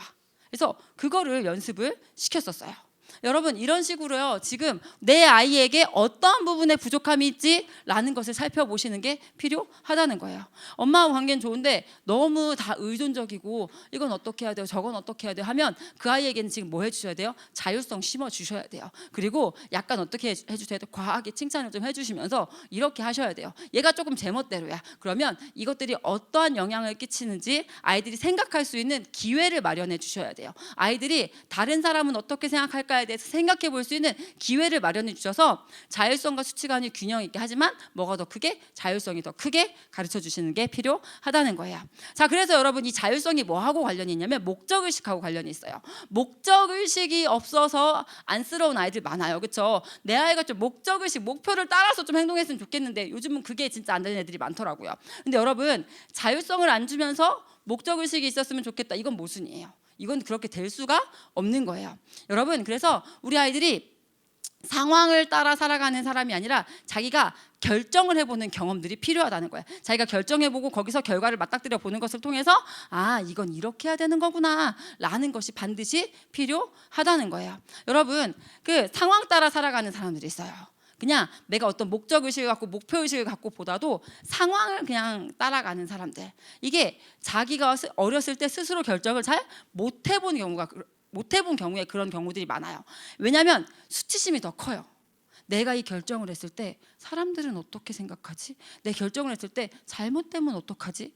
그래서 수치심이 더 크다 보니까 그냥 뭘 해봤자 수치스럽고 난 잘 못하는데 그냥 내가 결정하고 싶지 않다, 그냥 나는 상황 따라 살아가고 싶다라고 생각을 해요. 그러다 보니까 목적의식이 없어요. 그래서 수치심이 더 큰 사람들의 자기 방어가 뭐냐면 율법주의예요. 그냥 하라는 대로 하고 싶은 거예요. 하라는 대로 하면 뭐는 안 먹으니까? 욕은 안 먹으니까. 하라는 대로 했잖아요. 엄마가 하라는 대로 이렇게 했는데요. 그런 아이들이 혹시 있다면 그 아이들은 지금 뭐가 필요해요, 여러분? 목적의식이 필요해요. 그 목적의식을 키워주시기 위해서 자율성을 조금씩 주셔야 돼요. 엄마가 센 집이 있어요. 부모가 센 집이 있어요. 그런 아이들 중에 이런 아이들, 겉으로는 너무 착해. 그런데 겉으로는 너무 착한데 스스로 뭐를 할 줄을 몰라. 그런 친구들이 있거든요. 여러분, 하나님이 우리를 이끄신다는 것이, 하나님 우리를 이끄실 때 약속을 하세요, 그렇죠? 약속을 하시고 이끈다는 건 하나님께서 우리 존재를 인정해 주신다는 거예요. 하나님은 우리를 인격체로 인정을 하신다는 거예요. 우리를 하나님께서 약속을 하시고 우리를 이끄신다는 거, 우리를 자율적인 존재로 인정을 하신다는 거예요. 우리 아이들을 자율적인 존재로 인정해 주는 것이 너무 필요합니다.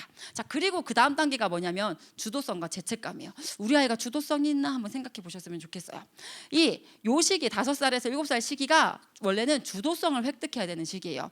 주도적으로 내가 계획하고 세우고 실행하고 재미를 찾아보는 시기. 근데 아까 자율성이 있었잖아. 너무 비슷하잖아요. 자율성과 주도성의 차이는 뭐냐면, 자율성은 원래 엄마가 옷 입혀주던 거를 엄마 이제 제가 할 거예요. 이렇게 하는 게 자율성이에요. 그런데 주도성이라는 건 뭐냐면 새로운 무언가를 막 놀이를 만들어 보기도 하고 이런 것들을 계획해 보는 것을 바로 그 주도성이라고 할 수가 있어요. 내가 하고 싶은 걸 내가 해볼래 하는 게 주도성이에요. 근데 주도성의 반대는 죄책감이에요.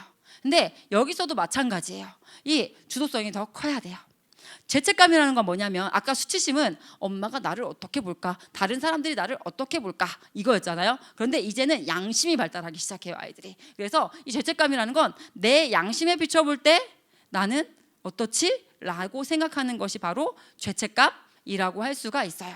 자, 그래서 역시 주도성이 더 커야 되는데 죄책감도 필요해요. 왜냐하면 우리는 어떤 행동을 할 때 이게 옳은가? 옳지 않은가 생각을 해보는 것이 필요하거든요. 선한가 악한가를 생각해보는 게 필요하거든요. 양심에 비추어서.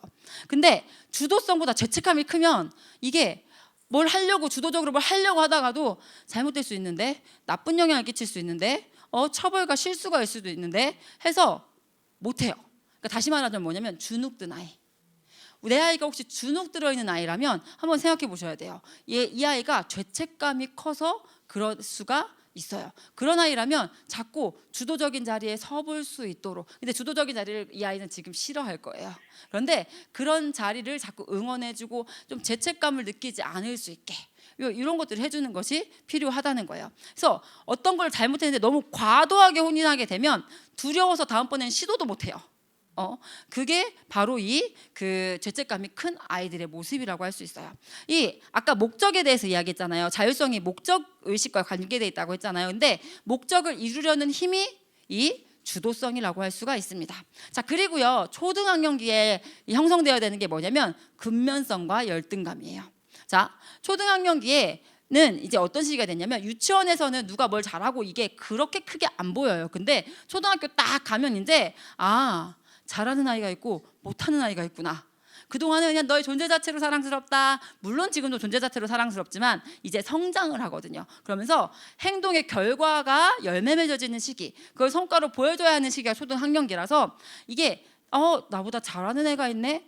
유치원 때도 잘하는 아이가 있겠죠. 근데 그게 크게 애들한테 안 느껴져요. 아이들 아직 이게 심정이 제대로 많이 안 컸기 때문에. 근데 아이들이 좀 크기도 했고 실제로도 잘하는 아이 못하는 아이 격차가 조금 나타나는 시기가 요 시기라서 그래요. 그래서 아이들이 이런 걸 느끼죠. 세상에 나보다 잘하는 아이들이 있구나. 나는 부족한 부분이 있구나. 이런 것을 깨닫게 돼요. 자, 그래서 먼저는 뭘 해주셔야 되냐면 공부라는 잣대 하나로 아이들을 판단해서는 안 되겠죠. 그래서 사람이 삶을 다양하게 살 수 있다는 것을 아이들이 깨닫는 게 필요해요. 그래서 얘는 이런 공부 영역에서 잘하는 애가 있고 너는 만들기 영역에서 잘하는, 상대방을 인정해 줄 수 있게 도와주는 것이 필요해요. 그리고 뭘 알려주셔야 되냐면 이게 태어났을 때보다 잘하는 사람은 없어요. 뭔가가 능숙해졌다는 건 그것을 반복했을 때 우리는 그것에 능숙해질 수가 있는 거잖아요. 하나님이 우리를 만드시기를 그렇게 만드셨어요. 그래서 아이들이 그 생각을 할 수 있게 해주시는 게 좋아요. 그래서 저는 아이들한테 직업관을 가르치면서 직업관의 핵심 내용 중에 하나가 반복하면 능숙해진다예요. 그래서 아이들한테 이 얘기를 가르쳐줬어요. 그리고 저는 방과후를 담당했었다 했잖아요. 우리 방과후 아이들에게 학교 아이들을 좀 품을 수 있게, 학교 아이들하고 똑같이 제가 그 컨닝에 대해서 부러워하고 이렇게 어리석게 행동하는 게 아니라 학교 아이들 좀 품을 수 있는 시각을 좀 심어주고 싶어서 미션을 줬었어요. 어떤 미션을 줬었냐면 오늘 학교 가면 학교 친구들이 하는 모습들을 보고, 자, 걔네는 언제까지 초등학생이 아니야. 걔네가 20년 후 30년 후가 있을 거야. 자, 얘네가 이대로 끝나면 어떤 결과를 맞이하게 될까? 학교 친구들의 모습을 좀 관찰하고 와서 나누는 시간을 갖자. 자, 이런 얘기를 아이들한테 했어요. 그리고 이제 와서 이제 저녁에 나누는데 아이 하나가 이제 이런 얘기를 하는 거예요. 오늘 자기네 반이 오늘 배드민턴을 쳤대요. 배드민턴을 치는데 자기는 배드민턴을 좀 쳐봐가지고 자기는 잘 친대요. 근데 친구 하나가 배드민턴을 처음 접해본 거예요. 당연히 못하잖아요. 그래서 잘 안 쳐지니까 막 입에서 욕을 하고 배드민턴치를 막 집어 던지고 막 이런 모습을 봤는데 제가 한 말이 생각났대요. 야, 원래 나는 항상 성교사님한테 들었는데 이게 반복해야 능숙해지지 처음부터 잘하는 사람은 없는데 야 쟤는 지금 뭔가를 처음 시도할 때 저런 모습을 보이네. 처음 시도할 때마다 저런 모습을 보이면 진짜 뭐를 하기 되게 힘들겠다 이런 생각이 들었다라는 이야기를 아이들이 하더라고요. 그러니까 아이들이 이걸 알아야 돼요. 뭐를 알아야 돼요? 열심히 하면 잘할 수 있다라는 것을 알려주는 것이 필요해요. 그리고 어떤 성취를 이룬 사람이 그냥 그 모습이 된 게 아니거든요. 과정이 있었거든요.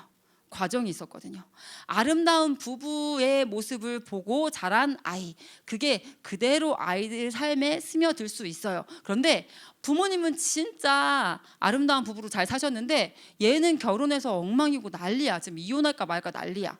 왜 그런지 아세요, 여러분? 이 부모가 그 둘이 하나 되기까지 그 수고를 얘는 몰라. 부모는 그 하나 되기까지 서로 안에서 이 막 마음의 어려움도 있었고 한데 서로를 맞춰가면서 이 하나 되기까지 과정이 있었는데 얘는 그거를 몰라. 그러니까 뭐야 우리 엄마 아빠는 이렇게 서로 하던데 왜 얘는 나한테 이렇게 안 해? 이러면서 상대방에 대해서 더 이제 이렇게 되는 거죠. 제가 화장실 청소를 저희 집에서 나는 별로 안 해봤었어요. 왜냐면 항상 깨끗했거든요. 항상 화장실은 깨끗해서 그냥 저는 이런 생각을 했어요.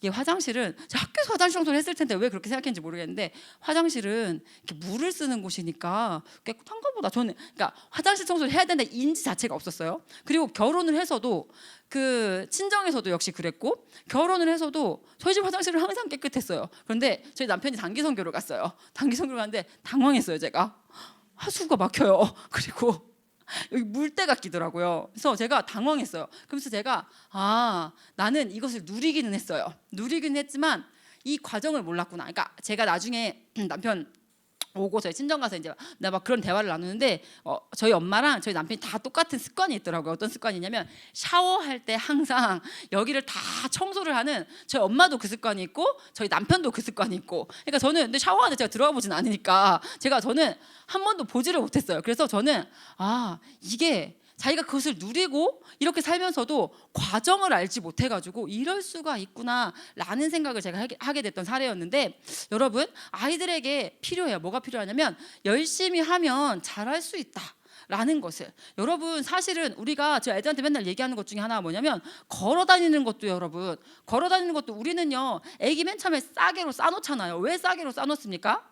왜 싸개로 싸놓냐면 아이들 자기 손 보고 깜짝 놀래고 자기 다리 보고 깜짝 놀래잖아요. 왜냐면 이렇게 있다가 태어났으니까. 그래서 나한테 손이 있구나라는 걸 인지를 시작하고 손으로 뭐 잡고 싶다고 잡지도 못해요 처음에는. 근데 조금씩 그것이 이제 다스려지는 거잖아요. 다리도 마찬가지잖아요. 처음부터 걷는 아이 없잖아요. 목도 못 가주잖아요. 그런데 이게 내 몸이구나라는 것을 인지하면서 아이들이 그런 것들을 시작하게 되는 거잖아요. 그래서 애들한테 맨날 얘기해줘요. 야 있잖아 너는 이미 성취를 이뤘어. 너 걸어 다니잖아. 너 오른손 들어봐. 봐봐. 너는 원래 그거 못했었어. 이러면서 아이들한테 너는 이미 성취를 이룬 사람이야. 야, 네가 걷기까지 얼마나 많이 넘어졌겠니? 근데 네가 포기하지 않고 엄마가 걷는 것처럼, 형이 걷는 것처럼, 오빠가 걷는 것처럼. 그래서 너가 관찰한 거야. 얘들아, 봐봐. 모글리 같이 정글에서 있었던 애들은 네 발로 기어다닌대잖아. 두 발로 안 걸어다녀요. 걔네 걸어다닐 줄 몰라요. 왜? 할 수 있는 힘이 있지만 안 배우면 그건 못하는 거야. 너네는 지금 성취를 이미 이룬 사람이야. 아이들한테 이런 얘기를 해줘요. 여러분들이 아이들한테 이걸 알려주는 게 필요해요. 열심히 하면 잘할 수 있어. 저기 피아노 잘 치는 피아니스트들도 처음부터 태어나자마자 피아노를 친 건 아니었어. 물론 어렸을 때 그걸 더 좋아하고 이런 건 있었겠지. 그래서 그런 것들을 아이들에게 알려주는 것이 필요해요. 그런데 여기서도 역시 여러분 근면성과 열등감은 그냥 안 좋은 건 아니에요. 열등감도 필요합니다. 열등감도 필요해요. 왜냐하면 남보다 내가 못하는 부분이 있다는 것을 알아야지 겸손을 배우거든요. 그냥 아니야 네가 더 잘해 하면 아이는 아주 교만한 아이로 자기가 못하는 게 있으면 견디지 못하는 아이로. 여러분 이런 얘기 들어보셨을 거예요. 서울대 나오고 계속 1등을 달리다가 서울대 가서 자살해. 왜? 내가 항상 1등이었는데 여기서 1등이 아니야. 그리고 좋은 회사까지 입사했는데 여기서 내가 못하는 걸 내가 못 견뎌 해. 그런데 사람에겐 다 한계가 있거든요. 사람은 무한한 존재가 아니거든요. 자기 한계를 맞닥뜨리는 그 순간 제가 하나님 필요합니다 해야 되는 그 순간인데 거기서 좌절해버리고 포기해버리고 그러면 안 되거든요, 여러분. 그래서 열등감 필요합니다, 여러분. 왜 필요해요? 남보다 내가 못하는 부분이 있다는 걸 알아야지 겸손을 배워요. 열등감이 근데 더 크면 안 돼요. 근면감보다 열등감이 더 크잖아요. 그러면 자포자기하고 주저앉게 되거든요. 그래서 근면성을 발전시키는 걸 통해서 아이들이 유능감을 경험하게 돼요. 내가 열심히 하면 목적을 이룰 수 있구나 라는 것을 아이들이 알게 돼요. 근데 열등감이 더 큰 사람들이 있어요. 그런 사람들은 형식주의를 가지고 있어요. 그러니까 형식이라는 건 언제나 나타내고자 하는 정신이 있는 거잖아요. 예배라는 것은 그 예배라는 형식을 통해 하나님을 섬기고자 하는 우리의 정신이 들어있는 거라고 할 수가 있겠죠. 근데 정신은 빠지고 형식만 남아. 나는 예배 갔다 왔으니까 난 하나님 앞에 다 한 거지 라고 나도 모르게. 왜요? 열등감을 피하고 싶어서. 그 안에서 내가 어떻게 했는지 그거 말고 그냥 형식 했으니까 됐어 라고 형식주의에 빠질 수 있다는 거예요. 여러분, 그래서 열등감을 자꾸 긍정적으로 바꾸려고 할 게 아니라, 왜요? 다른 사람이 잘하는 상황은 얼마든지 있을 수 있거든요. 그렇기 때문에 이 열등감을 아이가 어떻게 앞으로 한 발짝 나가는 에너지가 될 수 있게 도와주시는 것이 필요해요. 열등감 없게 하려고 막 잘한다 하면 진짜 근면하지 않은 아이가 될 수가 있다는 거예요. 그래서 우리는 아이에게 신뢰성, 자율성, 주도성, 근면성, 그 모습에 대한 정당성을 인정해 주는 게 필요해요. 정당성을 인정받지 못하잖아요. 그럼 억울해요, 아이들은. 억울해요. 우리도 그렇잖아요, 그렇죠? 그래서 이 아이들이 그 비판, 정죄, 자포자기, 미움에 빠질 수가 있다는 거예요. 그래서 아이들에게 자꾸 이렇게 얘기해 주셔야 돼요. 이제 예시를 적어봤어요. 그래, 네가 엄마 말을 믿고 따르려고 했던 거 알아. 네가 스스로 해보려고 했구나. 그 멋지다. 엄마가 근데 좀 도와줘 볼게. 야, 네가 이렇게 주도해서 계획했구나. 네 계획이 진짜 멋지다.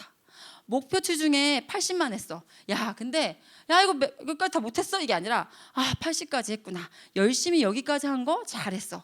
야, 이 목표가 쉽지 않은 목표네. 내일 다시 도전해보자.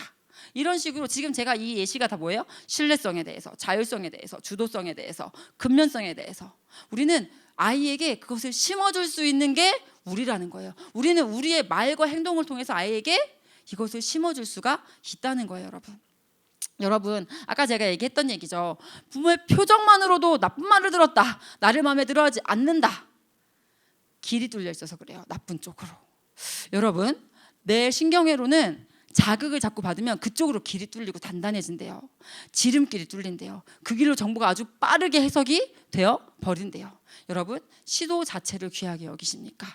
도전한 것만으로 잘한 거야. 못 도달했더라도 이만큼 한 거 엄마는 알아. 이게 우리가 해줘야 되는 말이에요. 너 또 실패야. 넌 제대로 하는 게 뭐니? 이러면 아이들은 안 좋은 쪽으로 길이 뚫려요.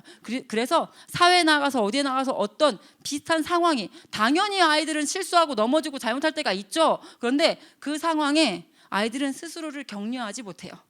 난 또 이래. 난 또 이렇지. 엄마한테 듣던 그 말을 자기 스스로 자기에게 또 하게 돼버린다는 거예요. 근데 여러분, 우리가 아이들을 정말 이 얘기를 해줘야 돼요. 괜찮아. 목표에 못 도달했더라도 너 이만큼 한 거 나는 한다. 그럼 아이들이 스스로 사회에 나가서 이런 여러 가지 상황에 맞닥뜨릴 때 스스로를 격려할 수 있는 아이가 된다는 거야. 그리고 이걸 통해서 뭘 해야 돼요? 하나님이 나를 격려하고 계시고 하나님 나를 이끌고 계시고. 여러분, 우리 자녀는 어떤 쪽으로 길이 많이 뚫려 있는지요? 여러분, 지금부터 하시면 됩니다. 지금부터 이 일을 하시면 됩니다. 여러분과의 이 길이 잘 뚫려 있을 때 아이들은요, 그 사회의 여러 사람들과 관계를 잘 맺을 수 있는 아이들이 될 수가 있습니다. 여러분, 건강한 우월감, 건강한 열등감을 아이들에게 심어주셔야 돼요. 건강한 열등감이 뭐냐면요, 인정하는 거예요. 뭐를 인정하는 거예요? 상대방에 대해서 인정. 그래, 쟤는 노력을 했나 보다. 쟤는 저렇게 잘하는구나 라고 상대방을 인정해 줄 수 있는 아이로 키워야 돼요. 그리고 또 뭘 해야 돼요? 나 스스로에 대한 인정. 내가 지금은 이 모습이구나 라고 나 스스로에 대해서 인정해 줄 수 있는 아이로 키워야 돼요. 그리고 상대의 노력에 대해서 인정할 수 있는 아이로 키워 주셔야 돼요. 그리고 거기에서 뭐를 가지고 와야 돼요? 배우려는 태도. 근데 이거는 여러분, 부모님이 어떤 상황을 맞닥뜨렸을 때 그런 태도를 보여주시면 돼요. 자, 그리고 건강한 우월감을 심어주셔야 돼요. 이것도 인정해야 돼요. 뭐냐면 상대방이 잘하는구나를 인정, 그리고 나 스스로도 내가 이 부분은 잘하는구나에 대한 인정, 나의 노력에 대한 인정, 그리고 그것을 나누려는 태도. 우리 한국 사람들 중에요, 건강한 우월감을, 또 크리스찬들 중에 건강한 우월감을 못 가진 사람들이 되게 많아요. 아니에요. 이렇게 그냥 착해야 된다는 그 생각 속에서 이게 상대방 잘한다 인정하는데 나 스스로에 대해서 하려고 하다가 교만한 건가? 이렇게 되어버리는 경우가 있어요. 내가 분명히 노력했거든요. 근데 그 노력에 대해서 내 스스로 인정을 못하는 경우가 있어요. 근데 그게 있잖아요, 내 스스로 나에 대해서 인정을 못하잖아요. 그러면 누군가로부터 받고 싶어. 근데 그 사람이 인정을 안 해주잖아요. 그러면 좌절해요. 그냥 나는 내가 알아, 내가 알고 우리 하나님이 내가 이만큼 노력한 거를 알아, 이럴 수 있어야 되는데 그게 아니라 누가 알아줘야 돼. 누가 알아주지 않으면 열받고 짜증나고 화나. 근데 그 마음을 또 숨겨요. 그리고 그 안에서 억울함으로 하나하나 쌓여요. 우리 아이들이요, 그래서 배우려는 태도, 나누려는 태도가 정말 필요해요. 아이들에게 제가 이런 이야기를, 제가 캠프 때 어떤 아이를 만났는데 어떤 아이가 이런 얘기를 하는 거예요. 남자 형제였거든요. 근데 그 둘째가 저희 팀이었는데 걔가 이제 이런 얘기를 하는 거예요. 선생님 있잖아요, 제가요 우리 형보다 몸도 작고 원래 그랬었거든요. 제가 우리 형한테 맞았었거든요. 근데 이제 제가 우리 형보다 힘이 훨씬 더 세요. 그래서 제가 우리 형 때릴 수 있어요? 뭐 이렇게 얘기를 하는 거예요. 그래서 이거는 아닌데 내가 얘한테 어떻게 말을 해줘야 될까 고민을 하는 중에 하나님이 한 가지 생각나게 해주셔서 내가 얘기를 들려줄게. 잘 들어봐. 두 나라가 있어. 두 나라. 첫 번째 나라는 힘이 센 사람이 있어. 거기는 힘이 센 사람이, 힘이 약한 사람을 자기 마음대로 부려먹고 막 자기가 때리고 싶으면 때리고 막 이렇게 할 수 있는 그런 나라야. 막 자기가 하기 싫은 거 있으면 막 그 힘이 약한 사람한테 막 시키고 막 이런 나라야. 그런데 있지 이 첫 번째 나라에 사는 이 힘이 센 사람은 항상 두려워. 뭐가 두려운지 알아? 나보다 힘이 센 사람이 나타나면 어떡하지? 이게 두려워. 그리고 실제로 그 사람보다 힘이 센 사람이 나타나기도 해. 그럼 관계가 역전되는 거지. 그리고 힘이 약했던 사람이 막 세져가지고 막 이렇게 해서 막 그런 나라야. 자, 두 번째 나라가 있다. 두 번째 나라도 힘이 센 사람이 있어. 근데 힘이 센 사람이 항상 생각해. 나한테 힘을 주신 분이 누구시지? 나한테 이 힘을 주신 이유가 뭐지? 나한테 힘을 주신 분은 하나님이시구나. 하나님은 사랑의 하나님이시구나. 사랑하는데 이 힘을 쓰라고 나에게 힘을 주셨구나. 그래서 있잖아, 여기 있는 이 힘이 센 사람은 힘이 약한 사람을 항상 돌봐준다. 자신의 힘을 사용해서 이 힘이 약한 사람을 돌봐주는 그런 나라야. 자, 첫 번째 나라, 두 번째 나라 중에 넌 어떤 나라가 더 좋아? 이러면 당연히 두 번째 나라죠. 이렇게 얘기를 하죠, 애들이. 자, 그래서 제가 걔한테 질문했어요. 자, 그럼 너는 첫 번째 나라, 두 번째 나라 중에 어떤 나라에 살고 있는 것 같아? 이러면 얘가 첫 번째 나라요. 야, 네가 알잖아. 니네 형이 너를 첫 번째 나라로 대했잖아. 너 진짜 힘들었잖아, 그치? 야, 너는 누구보다 알잖아. 그 첫 번째 나라가 얼마나 괴롭고 힘든지. 야, 이제 첫 번째 나라 그만 끝내자. 두 번째 나라로 살아보자. 그런 이야기를 우리 아이들하고 했던 적이 있어요, 여러분, 우리 아이들이요, 자신의 감정을 다스려야 돼요. 내가 아는 이 지식이 내 감정을 다스릴 수 있어야 돼요. 그리고 내가 느끼는 그 감정을 다시 한번 생각해 볼 수 있는 이 힘이 너무 필요해요. 우리 아이들이 진짜 몰라서 그러는 경우들이 있어요. 제가 이제 저희 아이들 4명 있다 했잖아요. 제가 이제 빨래를 막 이제 해서 ges어요. 빨래해서 ges는데 저희 아들이 와 있더라고요, 둘째가. 그래서 야, 이거 빨래 갠 거 이거 네 서랍에 갖다 넣어 했더니 책을 읽고 있었어요. 근데 그래서 제가 딱 표정을 보니까 지금 엄마는 나 스스로 자기 할 일은 스스로 하려놓고 엄마 할 일을 나한테 시키네. 얼굴로 말하더라고요. 그래서 내가 기쁨아, 너는 지금 그래서 내가 너는 지금 이거 하는 게 별로 안 좋지? 도와줄게요. 이래요. 걔가 야, 이건 도와주는 게 아니야. 지금 기쁨아, 잘 생각해야 돼. 내가 너를 도와주고 있는 거야. 했더니 이렇게 쳐다봐요. 그래서 기쁨아, 이건 내가 입은 옷이 아니야. 이건 네가 입은 옷이야. 네가 빨아야 되는 거야. 내가 빨아서 지금 계기까지 내가 해준 거야. 했더니 저희 아들이 아직 못 깨달았어. 그래서 희범아 생각해봐. 너 언제까지 엄마가 해줘? 아니야. 나도 어릴 때는 엄마가 나에게 그걸 해줬었어. 그런데 엄마가 나를 도와줬어. 지금 내가 엄마한테 가서 해달라고 그러니? 아니야. 나는 오히려 다른 사람까지 책임질 수 있을 정도로 내가 성장했어. 그치? 너도 그렇게 성장해 가야 되는 거야. 지금 너는 내 도움을 받고 있고 지금 네가 나를 도와줄게 엄마 이랬는데 네가 나를 도와주는 게 아니야. 내가 너를 도와주고 있다는 걸 넌 알아야 돼. 하니까 그러면서 막 이 오만 상을 찌푸리고 책 읽는데 방해한다는 그 막 이렇게 했던 얼굴이 펴지면서 그 다음부터 제가 이제 뭐 시키면 맞다. 이거 원래 제 일이죠. 아이가 이렇게 바뀌더라고요. 아이의 감정이 바뀌더라고요, 여러분. 아이들에게 계속 여러분 전인생, 전인격, 전방향. 여러분 저는 이 말을 묵상하면 묵상할수록 진짜 맞다 이 생각이 진짜 들어요. 지정의가 회복돼야 돼요. 그래서 관점이 회복돼야 돼요. 그래서 그 관점에 근거한 올바른 생각을 할 수 있는 그게 경건한 생각이거든요. 제가 착한 행동 했다고 했잖아요, 여러분. 제가 사람들한테 착하다는 얘기 들었다 했잖아요. 저는 근데 제 마음에는 제가 애들한테 퀴즈 내요. 어떤 퀴즈 내냐면 얘들아 어떤 애가 할머니가 짐을 들고 가는데 도와드렸어. 자, 걔 머릿속에 무슨 생각했을까? 1번 진짜 조금만 빨리 나올걸. 좀만 늦게 나올걸. 하필 딱 마주쳤어. 이거 안 할 수도 없고. 자 2번 나는 맨날 이렇게 남 도와주고 나도 나 좀 챙기고 살아보고 싶다 진짜. 3번 난 진짜 너무 착한 것 같아. 나처럼 착한 사람 또 있을까? 이거 누가 좀 봐야 되는데. 4번 하나님 오늘도 나에게 힘을 주셔서 하나님이 주신 힘을 하나님의 뜻에 맞게 쓸 수 있는 기회 주셔서 주님 감사합니다. 오늘도 이렇게 하나님을 닮아가는 영광을 누리게 하시니 주님 감사합니다. 하나님 매일매일 하나님과 동행하며 하나님이 주신 힘을 하나님이 원하시는 데 쓸 수 있는 그런 제가 될 수 있게 해주세요. 자, 애들한테 몇 번이 정답이야? 이러면 애들이 4번이야 다 얘기해요. 그럼 내가 내 머릿속에도 4번 생각하지? 그럼 애들이 조용해져요. 그리고 한 명이 손 들고 얘기하더라고요. 선교사님 제 머릿속에 1번, 2번, 3번 다 있었어요.